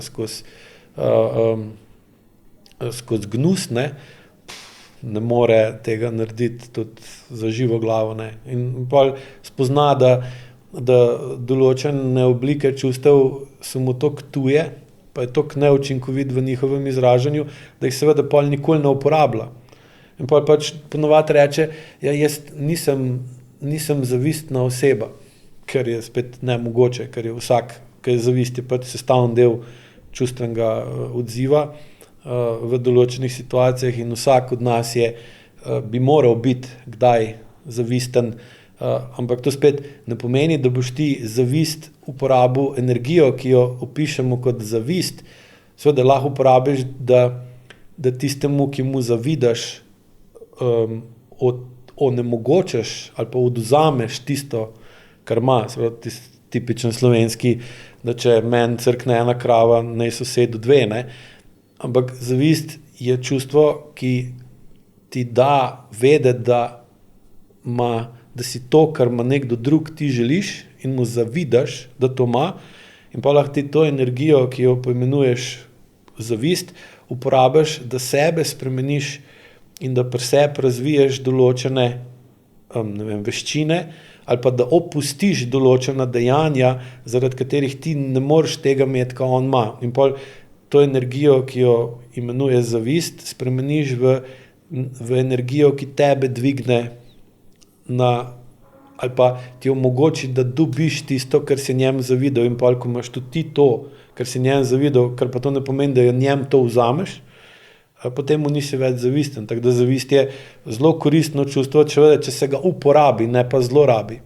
In ko taki osebi recimo to dokažeš, oziroma ko ona sama sebi dokaže te stvari, ker jih začuti skozi vaje noter v sebi, ali pa se zaveda določenih čustvenih stanj ne čuti, čeprav bi jih morala, ali pa da ni nobenega dejanskega razloga, zakaj ne bi tega čustva občutila, potem začne bolj razumeti, odkot je lahko prišla energija, ki je na njegovo notranjost vplivala na tak način, da je prišlo do rakavih sprememb. Koliko časa misliš, da že govoriš? Pojma nimam. 2 ure pa pol. Mat kurja. Mislim, da bomo spet na tej točki končali. Bo najboljš, ja. Bom prišel jesen spet, če bo treba.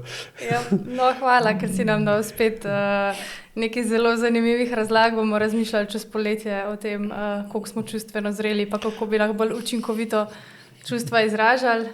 Jaz tudi tebi želim eno umirjeno in sproščeno poletje, pa res v jesen se še kaj oglas.